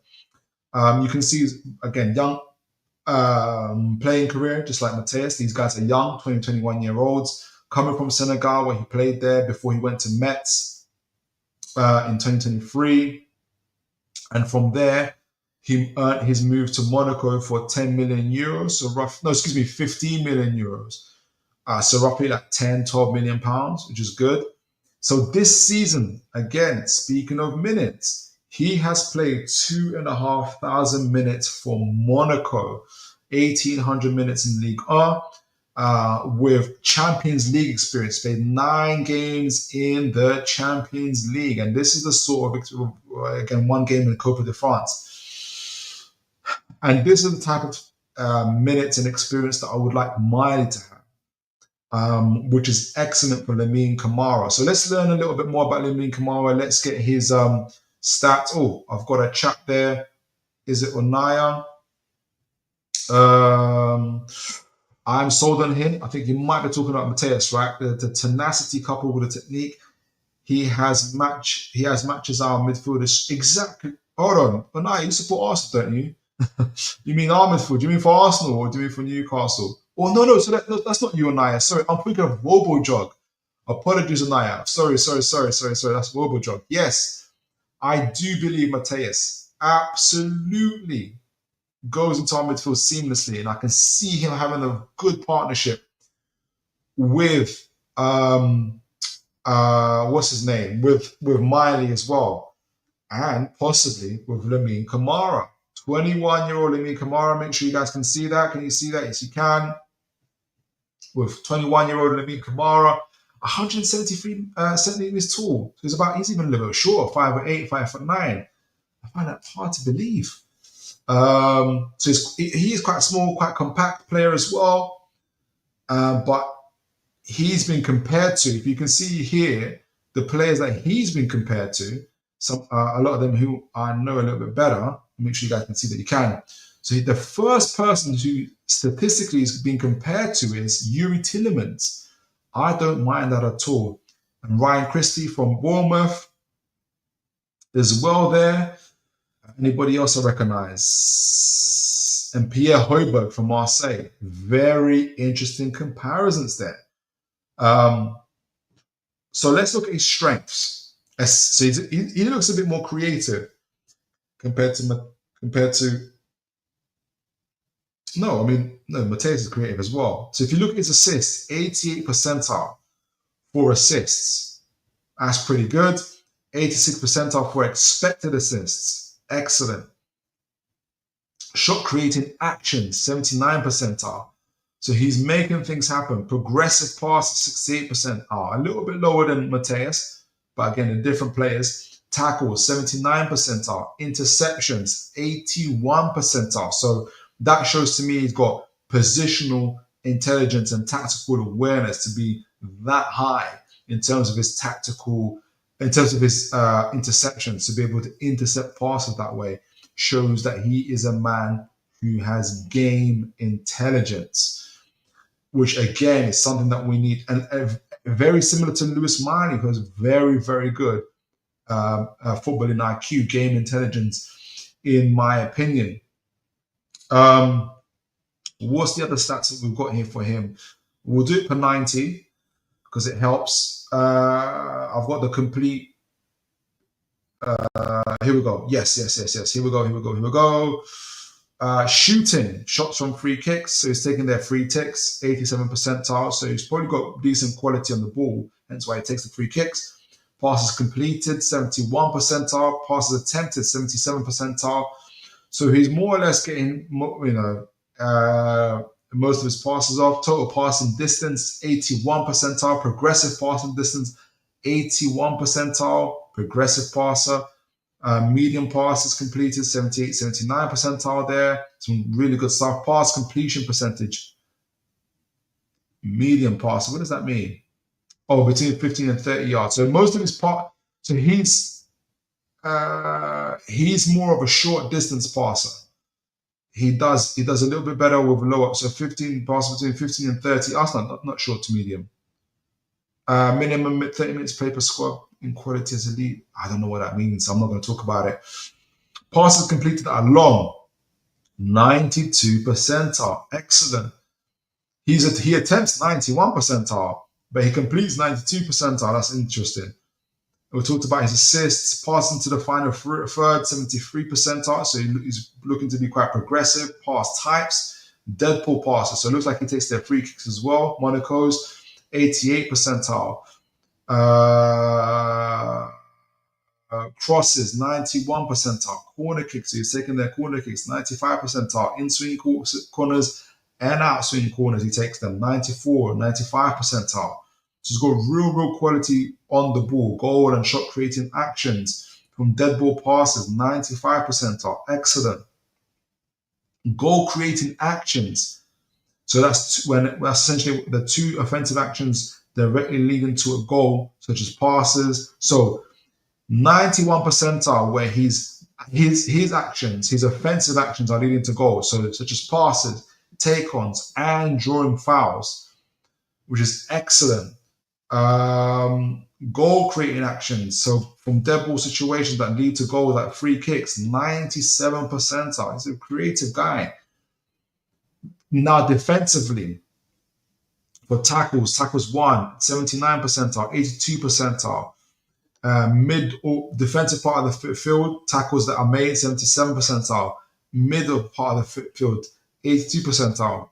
In the final third, so a little bit lower. I think that's because he maybe spends a little bit less time in that final third. 65 percentile. Passes blocked, again, game intelligence, 84 percentile. Tackles and interceptions, 84 percentile. This is incredible stats playing for Monaco there. And in the Champions League, touches mid-third, 86 percentile. So he does take the ball and touches overall, 82 percentile. So his teammates trust him with the ball. Excellent. Fouls drawn, 92 percentile. He's got Bruno Gomes about him too. So I can imagine he's good on the ball.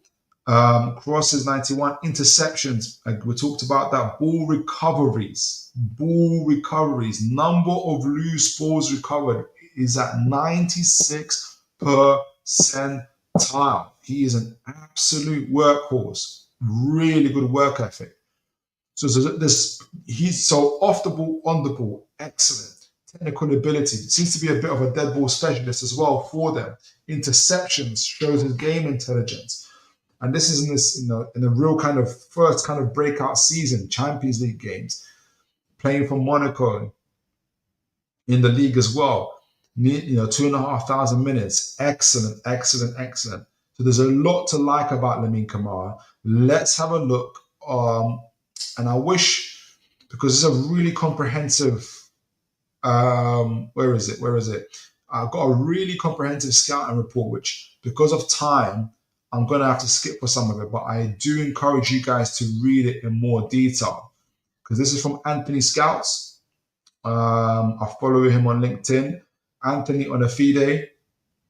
This was written in November 2024, so about 5-6 months ago as well. So do look him up as well. So there's a lot to like. He goes through his background from going from Senegal to Metz, showing his tenacity, persuading his father to invest in him in his footballing career. And look how it's turned out. It's turned out big time. Really well for him as well. So let's have a little bit of a look on his style of play. We've got a flavor of it from his stats as well. So let's see a little bit closer in terms of what Anthony Scouts is about him.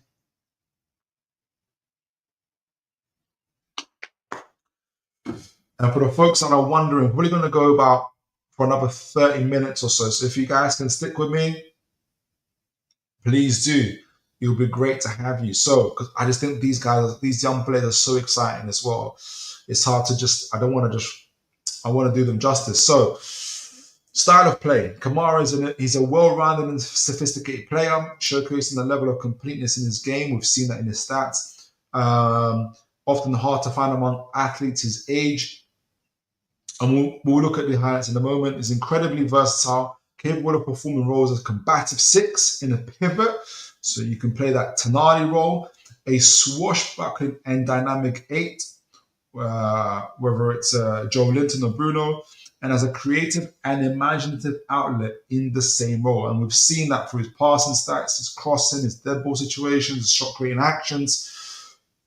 We've seen that he's in an 80+ percentile for all these types of stuffs as well. He combines an impressive work ethic, and we've seen that in his tackling and his interceptions, and industry of technical prowess and exceptional physical attributes. This combination makes him an invaluable asset to any team, hopefully Newcastle United, whether they prioritize maintaining possession off the ball or preferring to utilize a counter-attacking strategy, which Newcastle are, but we would like to be a team that can maintain possession as well.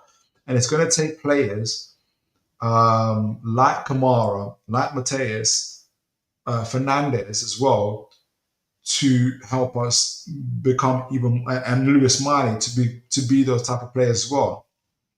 The defensive screening, solidity, and awareness. So Tonali, this is the number 6 role. So like during this is the Tonali role. So like during his tenure at Metz, Camarra is strategically positioned as a crucial component of the midfield pivot of AS Monaco.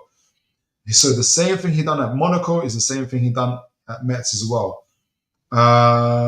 He's entrusted with a vital task of safeguarding the Monaco defense. So you can manage him protecting Dan Burn and Shaw, or Botman, obviously, and whoever else our new centre-back will be, acting as a proactive barrier against opposing attacks beyond his defensive responsibilities. Camarra, this is a role that has such important responsibilities, because your defenders are relying on you to protect them as well. Camarra is also charged with the important duty of facilitating ball retention, and we've seen that. Even in high-pressure situations, his ability to maintain composure allows him to navigate challenges and effectively transition the play into more advanced attacking positions. He's got Tonali written over him, providing essential support in moving the team forward. First and foremost, his important standard quality is defensive prowess. He's a tenacious ball winner, displaying excellent positional awareness. Off the ball, excellent off the ball. So it just has a lot of kind of examples there. Often been able to do that, and we saw that in his stats as well. Passing and poise and progression. His ability on the ball cannot be understated or dismissed. It's arguably his best attribute. So Camarra's ball skills are equally noteworthy. He possesses a keen vision for the game and the impressive ability to execute precise passes, but only making note of his flexible and octopus limbs when it comes to his ball winning and his physical qualities, a disservice. His dribbling confidence allows him to navigate through tight spaces, just like Mateus Fernandes, just like Miley, just like Bruno Gomes, creating opportunities for his teammates and helping to maintain possession during crucial moments. This combination of attributes not only showcases all-round midfield prowess, but also emphasizes importance in driving force in approaching the final third. So you can see just how important. He gives a lot of examples there. I encourage you guys to look at it. So you can see this is a heat map. He's absolutely all over the pitch. Camarra serves as an explosive ball carrier, although he tends to sometimes be caught in possession for lack of strength. Important to note that when engaged, that's going to mean a lot in the Premier League. Nothing that physical condition wouldn't solve over time. He's young. His heat map so far this season reflects his effectiveness and industry across the pitch, as well as willingness to engage in all phases of play. This is 4 or 5 months ago. I'm sure it's increased even more so. The 20-year-old possesses an excellent, he's 21 now, possesses an excellent passing range, picking up the ball. We've seen that. Deceptive creator so far this season. Camarra has been a significant contributor. And we're going to see that in his highlights as well, in his creativity as well, his shot creating action, his ability to, through his passing, through his tackling, through the stuff that he does on the dead ball to create. So what does his future hold for him? Where was it? So his ability to track opponents with his long strides, his speed. So he's got pace, he's got athleticism. So overall, Kamara's combination of technical, tactical awareness, and when we've seen that through his ability to intercept passes and relentless work, effort, makes him a flawless asset to any team. So don't be surprised to see an elite European side make their interest in him official this season. Can we say Newcastle United are now an elite European side? Hopefully. He's got all the ingredients necessary to become one of the best of his generation. Wow, that's high praise. And arguably the best talent Senegal have seen since Sadio Mane burst onto the scene 10 years ago. So let's have a look at his highlights. Let me make sure before we do that, we've got a few people in the chat as well. Let me see what folks are saying. Petros Galibus, are we linked to him? Great question. Yes, we were. We were linked to Camarra. Let me see on the we were linked to Camarra how many days ago? Here we go, Mr. Lamine Camarra. He's been linked to elite European sides by Munich 54 days ago. Newcastle. We were linked to him 54 days ago. I think that was on via Kamara's attracted the attention of Newcastle United. Let me see if there's anything a little bit more newer. But yeah, a little while ago. I hope Lamine Camarra transfer news. Let's see what they say. I said Newcastle United. How about Lamine Camarra and Newcastle United? So last time, yeah, in March. In March, we were linked with him.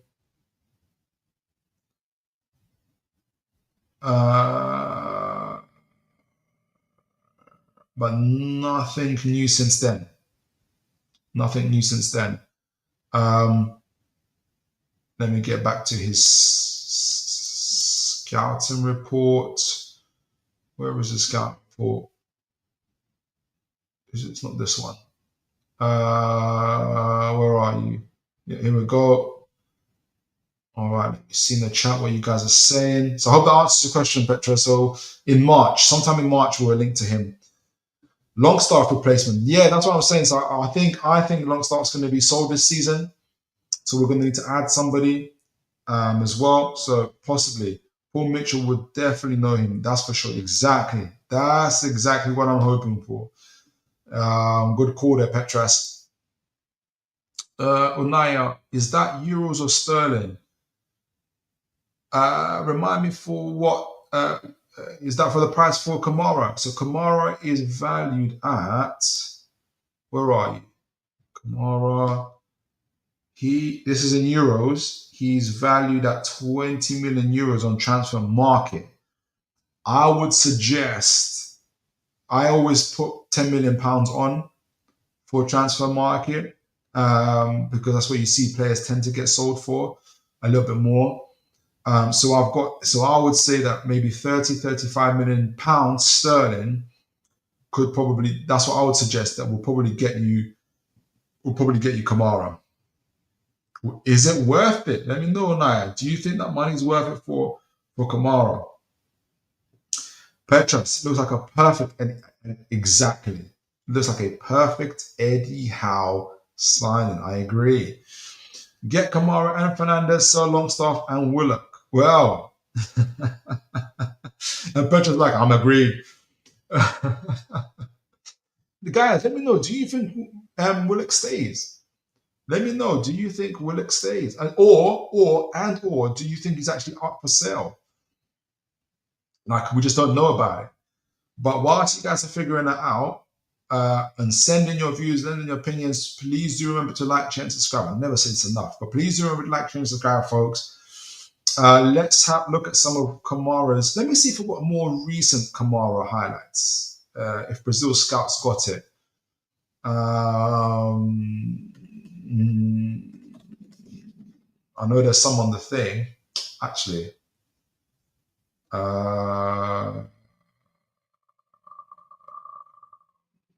No, let me stay where I was. Let me stay where I was. Make sure you guys can see that. Yeah, okay. So let's have a look at some of his highlights. Some really good talent out there. This is why I kind of, when I hear folks talking, you know, somebody get contributed saying, oh, there's not enough talent. And I'm like, guys, man, are you paying attention? All right, so let's have a butchers. Let's have a butchers. What can you guys see? Can you see that? Yeah. Mr. Camarra there.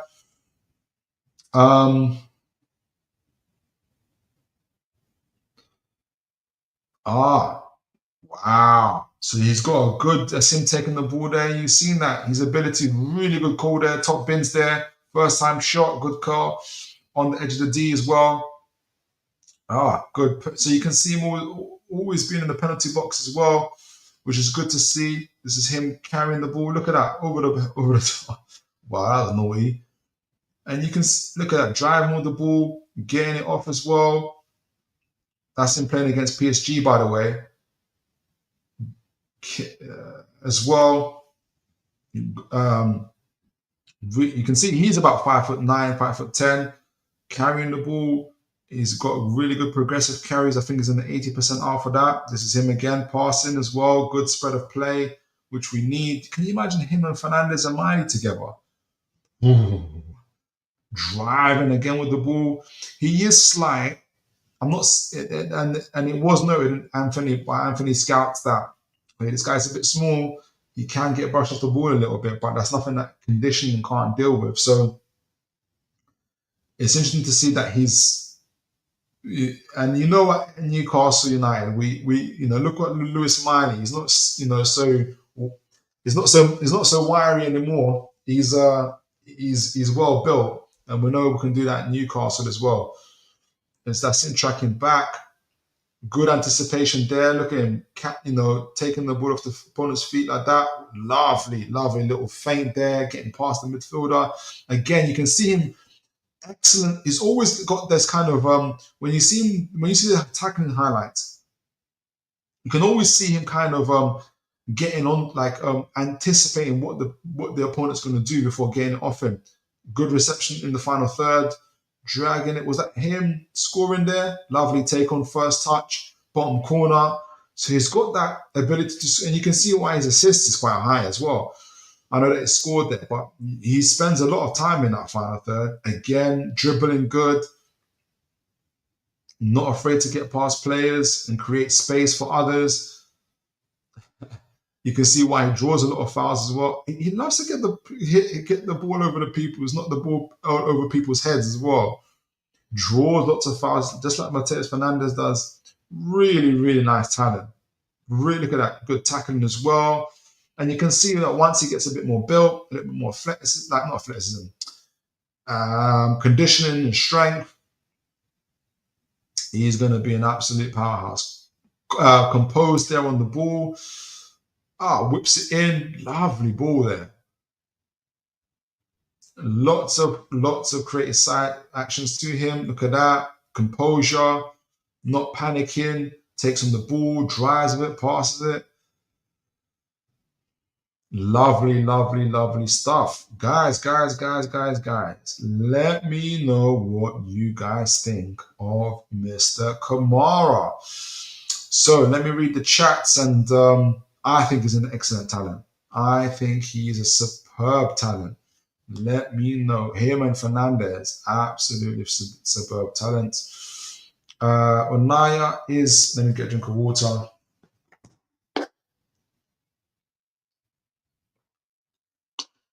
Ooh. Is Willock out for everyone? That's a great question. I cannot make my mind up about Willock. Maybe this answers the question. If Leeds United or a new whoever it is, it's Leeds United. I can imagine a newly promoted club coming to Newcastle saying 20, 25 million for Willock. I'd say yes. I'd say yes. Or would I say yes? I probably want Sean Longstaff to get sold first, but no, would I say yes for Willock just like that? I probably wouldn't. I don't know. I'm on the fence. I'm on the fence. I'm on the fence, guys. Yeah, nice as I'll give him one more season. Adrian Pickett will need a massive turnaround in fitness and form if he's going to threaten the first 11. I just think he's not better than Joe Linton. I don't think he is. I think he's a good squad player for Newcastle at the moment, which is a lot to say for Newcastle. You can see how much we've developed where Willock is a squad player.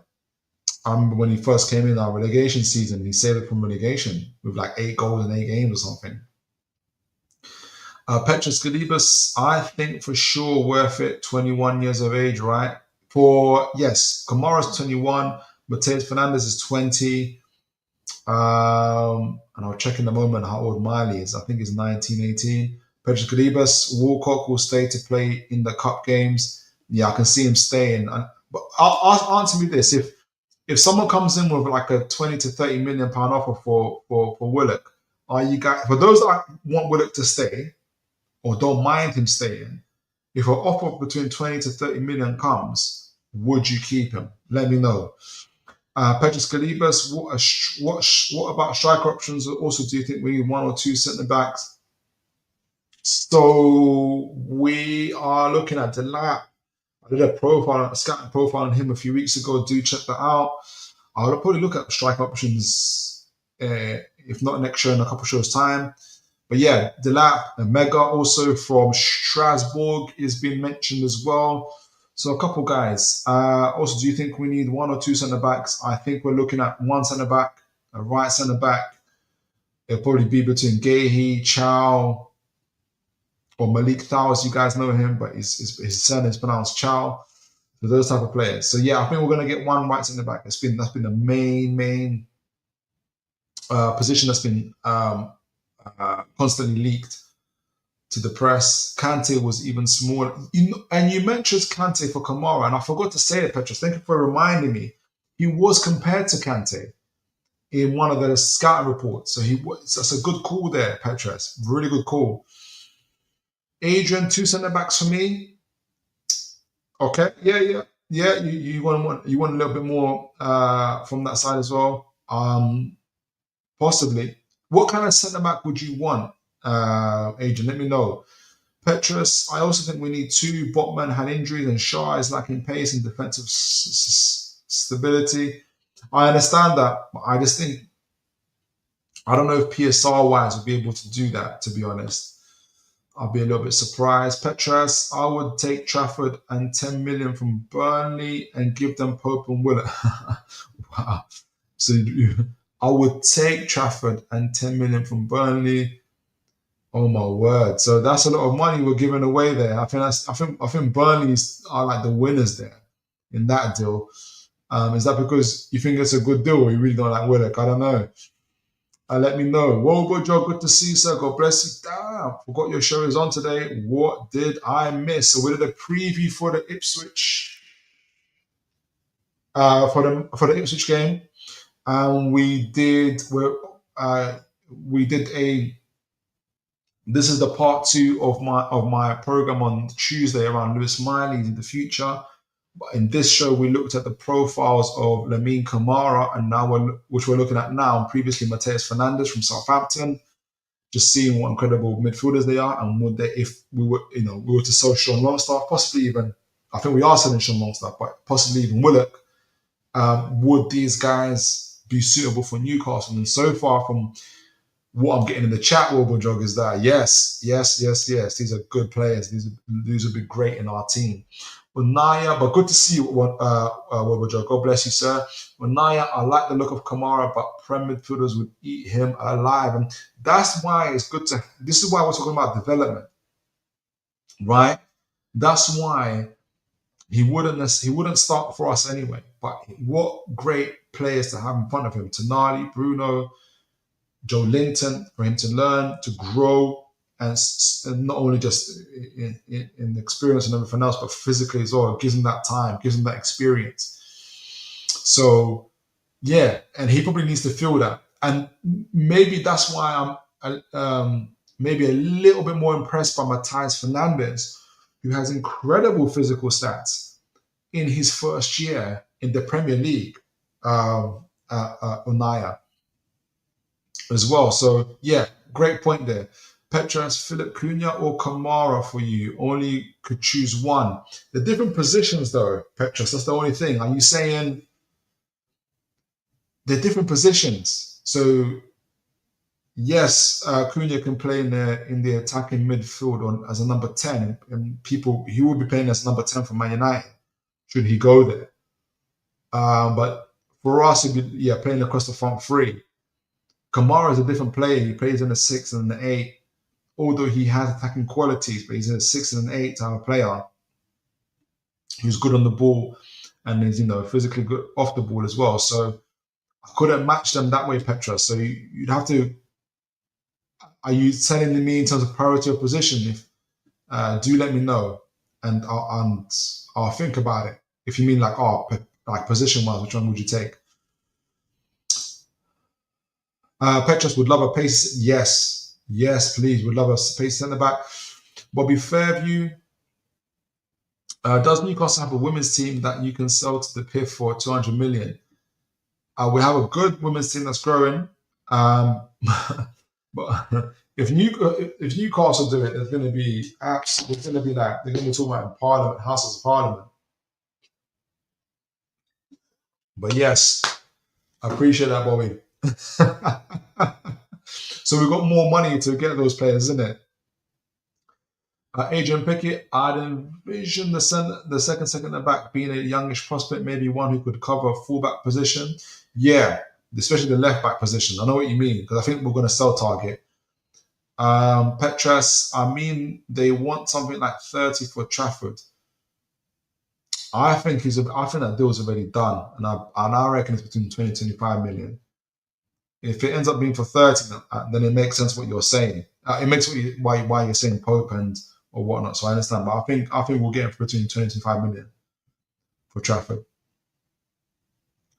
Business plan for the year, Bobby, says Adrian Pickett. Bobo, please get Camarra. Would hate to see him ruin his career. What? Am I looking for him as well? You know what, guys? This is what I was thinking about earlier today. Because I'm thinking every player we're going for, Man United have seem to be there. And I remember Dan Ashworth. Remember, guys, the whole situation with Dan Ashworth. We had to suspend his account from our data scout and stuff. So he knows what our plans are going forward. And I remember Eddie House in the press conference. It doesn't matter what was on our data. It's what's in here for him, obviously, in his mind about players. And it's not overly surprising that the players that we're going for, Man United, seem to be around as well. Come to Newcastle, Camarra and Mateus. But I think guys, let me know who you prefer. And I'm going to show before you answer the question. I'm going to answer it, and I'm going to show you some comparisons between Camarra and Mateus Fernandes. And man, I kind of don't want to add Miley because he's played so many less minutes. Maybe Sean Longstaff. Petros Kalibas, yeah, I understand different positions, but what would be more valuable squad-wise? Great question. What would be more valuable squad-wise? Probably forward line, because we've got decent rotation. If we're hard pressed, the only position in the midfield where we're not overly happy about is Sean Longstaff. Whereas in the forward line, but even in the forward line, I think we lack rotation in the forward line in particular. Isak needs rest. in particular. So, and Wilson isn't enough for that. So probably Cunha. I think actually both of them, but yeah, probably Cunha or someone in the forward line position. It doesn't have to be Cunha. Hope that answers your question, Petras.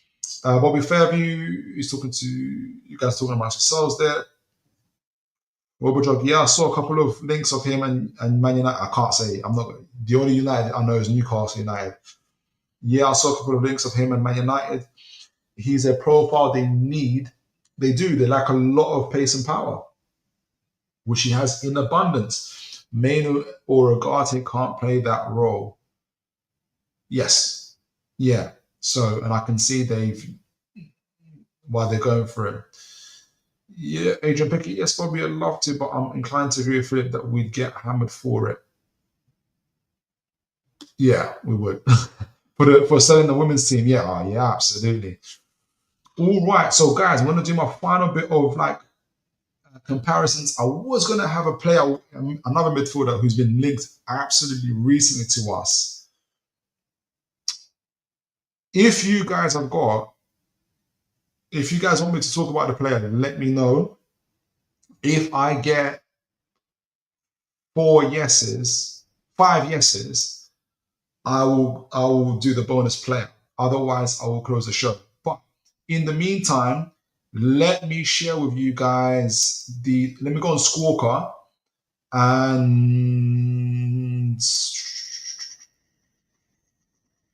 where is Squawker? I have my Squawker. And let's show a bit of comparisons here. Here we go. All right, so let me see if you guys can see that. Oh no, you can't see that because I haven't put it on. One moment.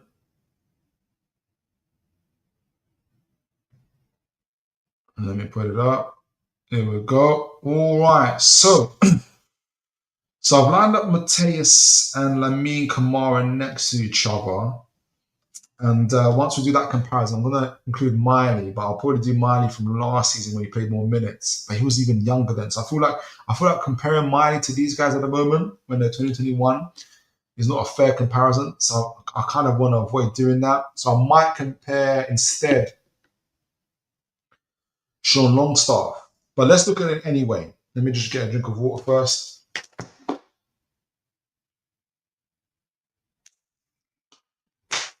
Whew. All right. Lamine Camarra of Monaco and Mateus Fernandes of Southampton. So Mateus has played more games this season so far with 30. The one thing I haven't looked at is the injury record. So I'll be interested to see if maybe Lamine has been off injured. This is in their respective leagues rather than all the cup competitions. But in the leagues, obviously, Fernandes has played more games. So make sure I compare these per 90. So rather than doing it, comparing the metrics per game, make sure I compare them per 90.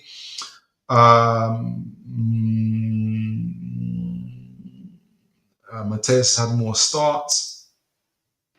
Camarra has been subbed on a little bit more. So, okay, shot accuracy. Mateus has got the more shot accuracy, excluding blocks, at 66.67%. So nearly like over 10% more than Lamine Camarra. Conversion rate, Lamine's got it a bit higher than Mateus by about a percentage or so. Lamine's a little bit more adventurous, so he's got more passes attempted. He's got a higher passing accuracy by about 2%, so not too much. He plays for a better team, though. I'm not going to hold that against him. He's got a little bit more long passes attempted, so you can see that Lamine Camarra's is a little bit more. Both are progressive. Lamine a little bit more, a little bit more. I wonder if there's obviously the size they play for partly dictates that. But long passing accuracy, Lamine's got more, but not by much. Same thing with the layups completed, again, not by much. Passing completed in the opposition half, significantly more for Lamine Camarra, but again, he plays for a side that's competing for Champions League and at one point competed for the league itself in France for Monaco. Whereas obviously Mateus Fernandes is in the relegations. Duels contested is a bit more. I'm a bit more impressed with Fernandes, where even though it's just a little, by one more. I don't know if that's percentages. It's in the Premier League, and he's showing his physicality. But they're both fighting, and you can tell that they're doing it. Tackles made, they're both the same.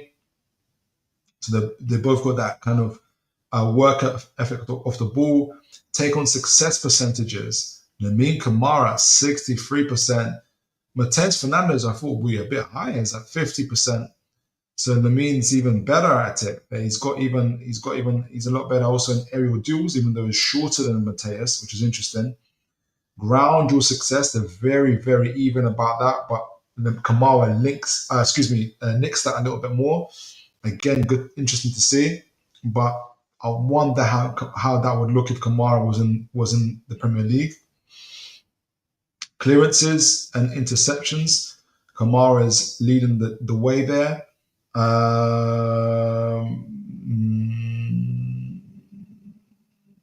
Fernandes has got less cards than Camarra. Oh, sorry guys. Camarra got 79 is on 79.2 on touches, average touches. I wonder if that's because Monaco on average have more possession than Southampton. That'd be interesting to know. He leads on the ball recoveries as well. Mateus loses the possession a little bit less than Camarra. Again, I wonder if that's because Camarra takes more risks with the ball, and you can see that with the long passes as well. Interestingly, Mateus has got more touches in the opposition box and times tackled. Lamine Camarra gets tackled a little bit less than Mateus. So some interesting stuff there. Camarra is a lot more attacking, and there are stats where around ground duels he wins. But again, I wonder if that's because he's in a slight. I know that France is flexible, is a competitive league, but not as competitive as the Premier League. So that's interesting to see. So what do you guys think about that comparison? If you guys had to choose, who would you choose? Camarra or Mateus Fernandes? Let me know in the chat. The one person I wanted to compare them to, let's compare them to, should I compare them to Willock or to Sean Longstaff? I'll do both.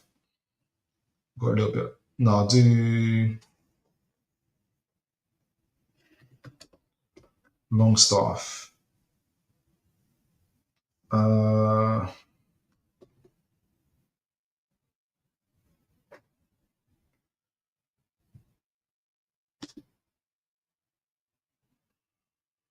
He would have played less minutes as well.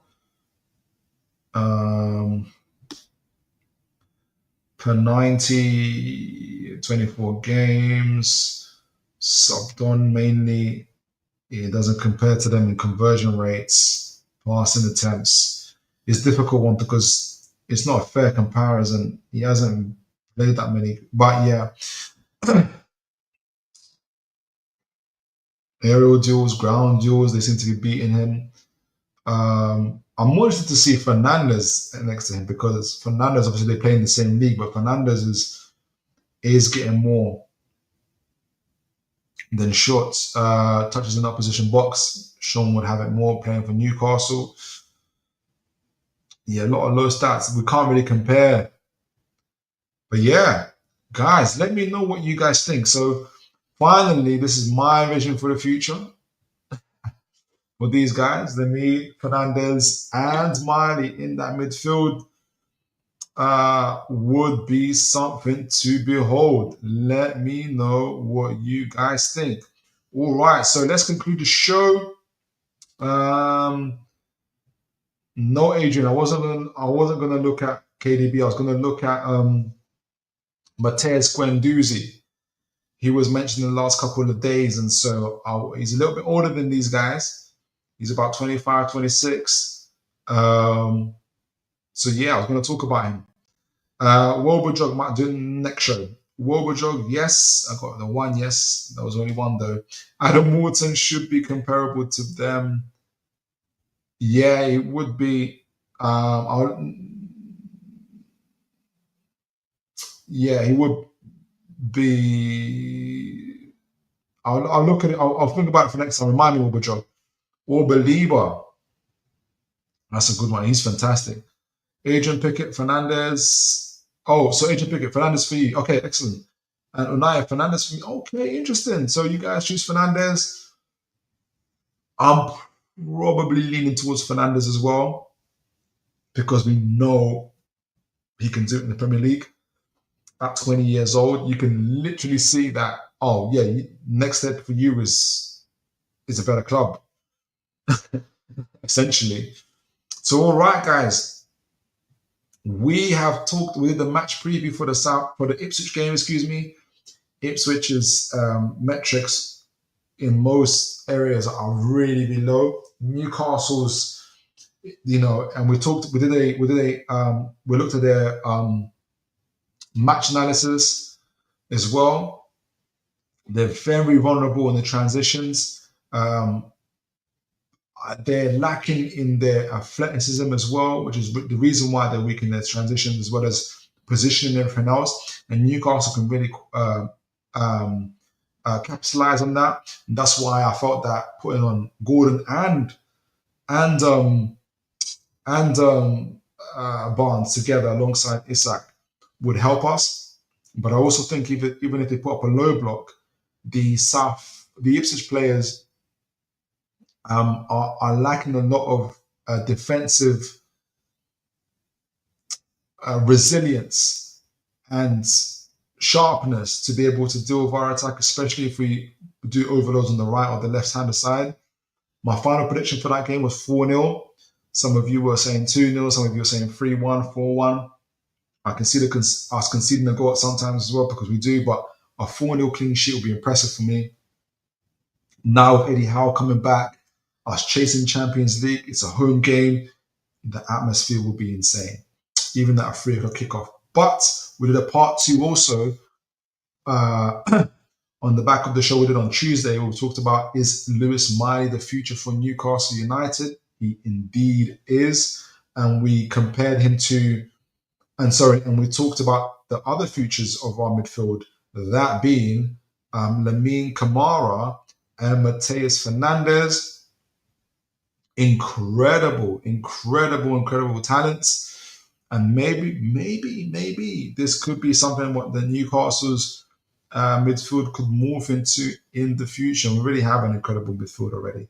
But this is obviously speaking about it in the future. And when we talked about who would you guys pick, you got between Lamine Camarra and Mateus Fernandes, we've got more people saying Fernandes at this moment in time. So do look out for that. Guys, and thank you for sending your engagement. Thank you for sending your score predictions and everything else. It's a Friday, it's a Saturday now. So make sure, as always, guys, it's been absolutely fabulous being with you guys. But make sure, as always, you look after each other, you stay blessed. You enjoy the rest of the evening, whether you're about to go to sleep or you're just chilling. Make sure you have a good evening. Make sure you look after yourselves. And always, folks, good night and God bless, guys.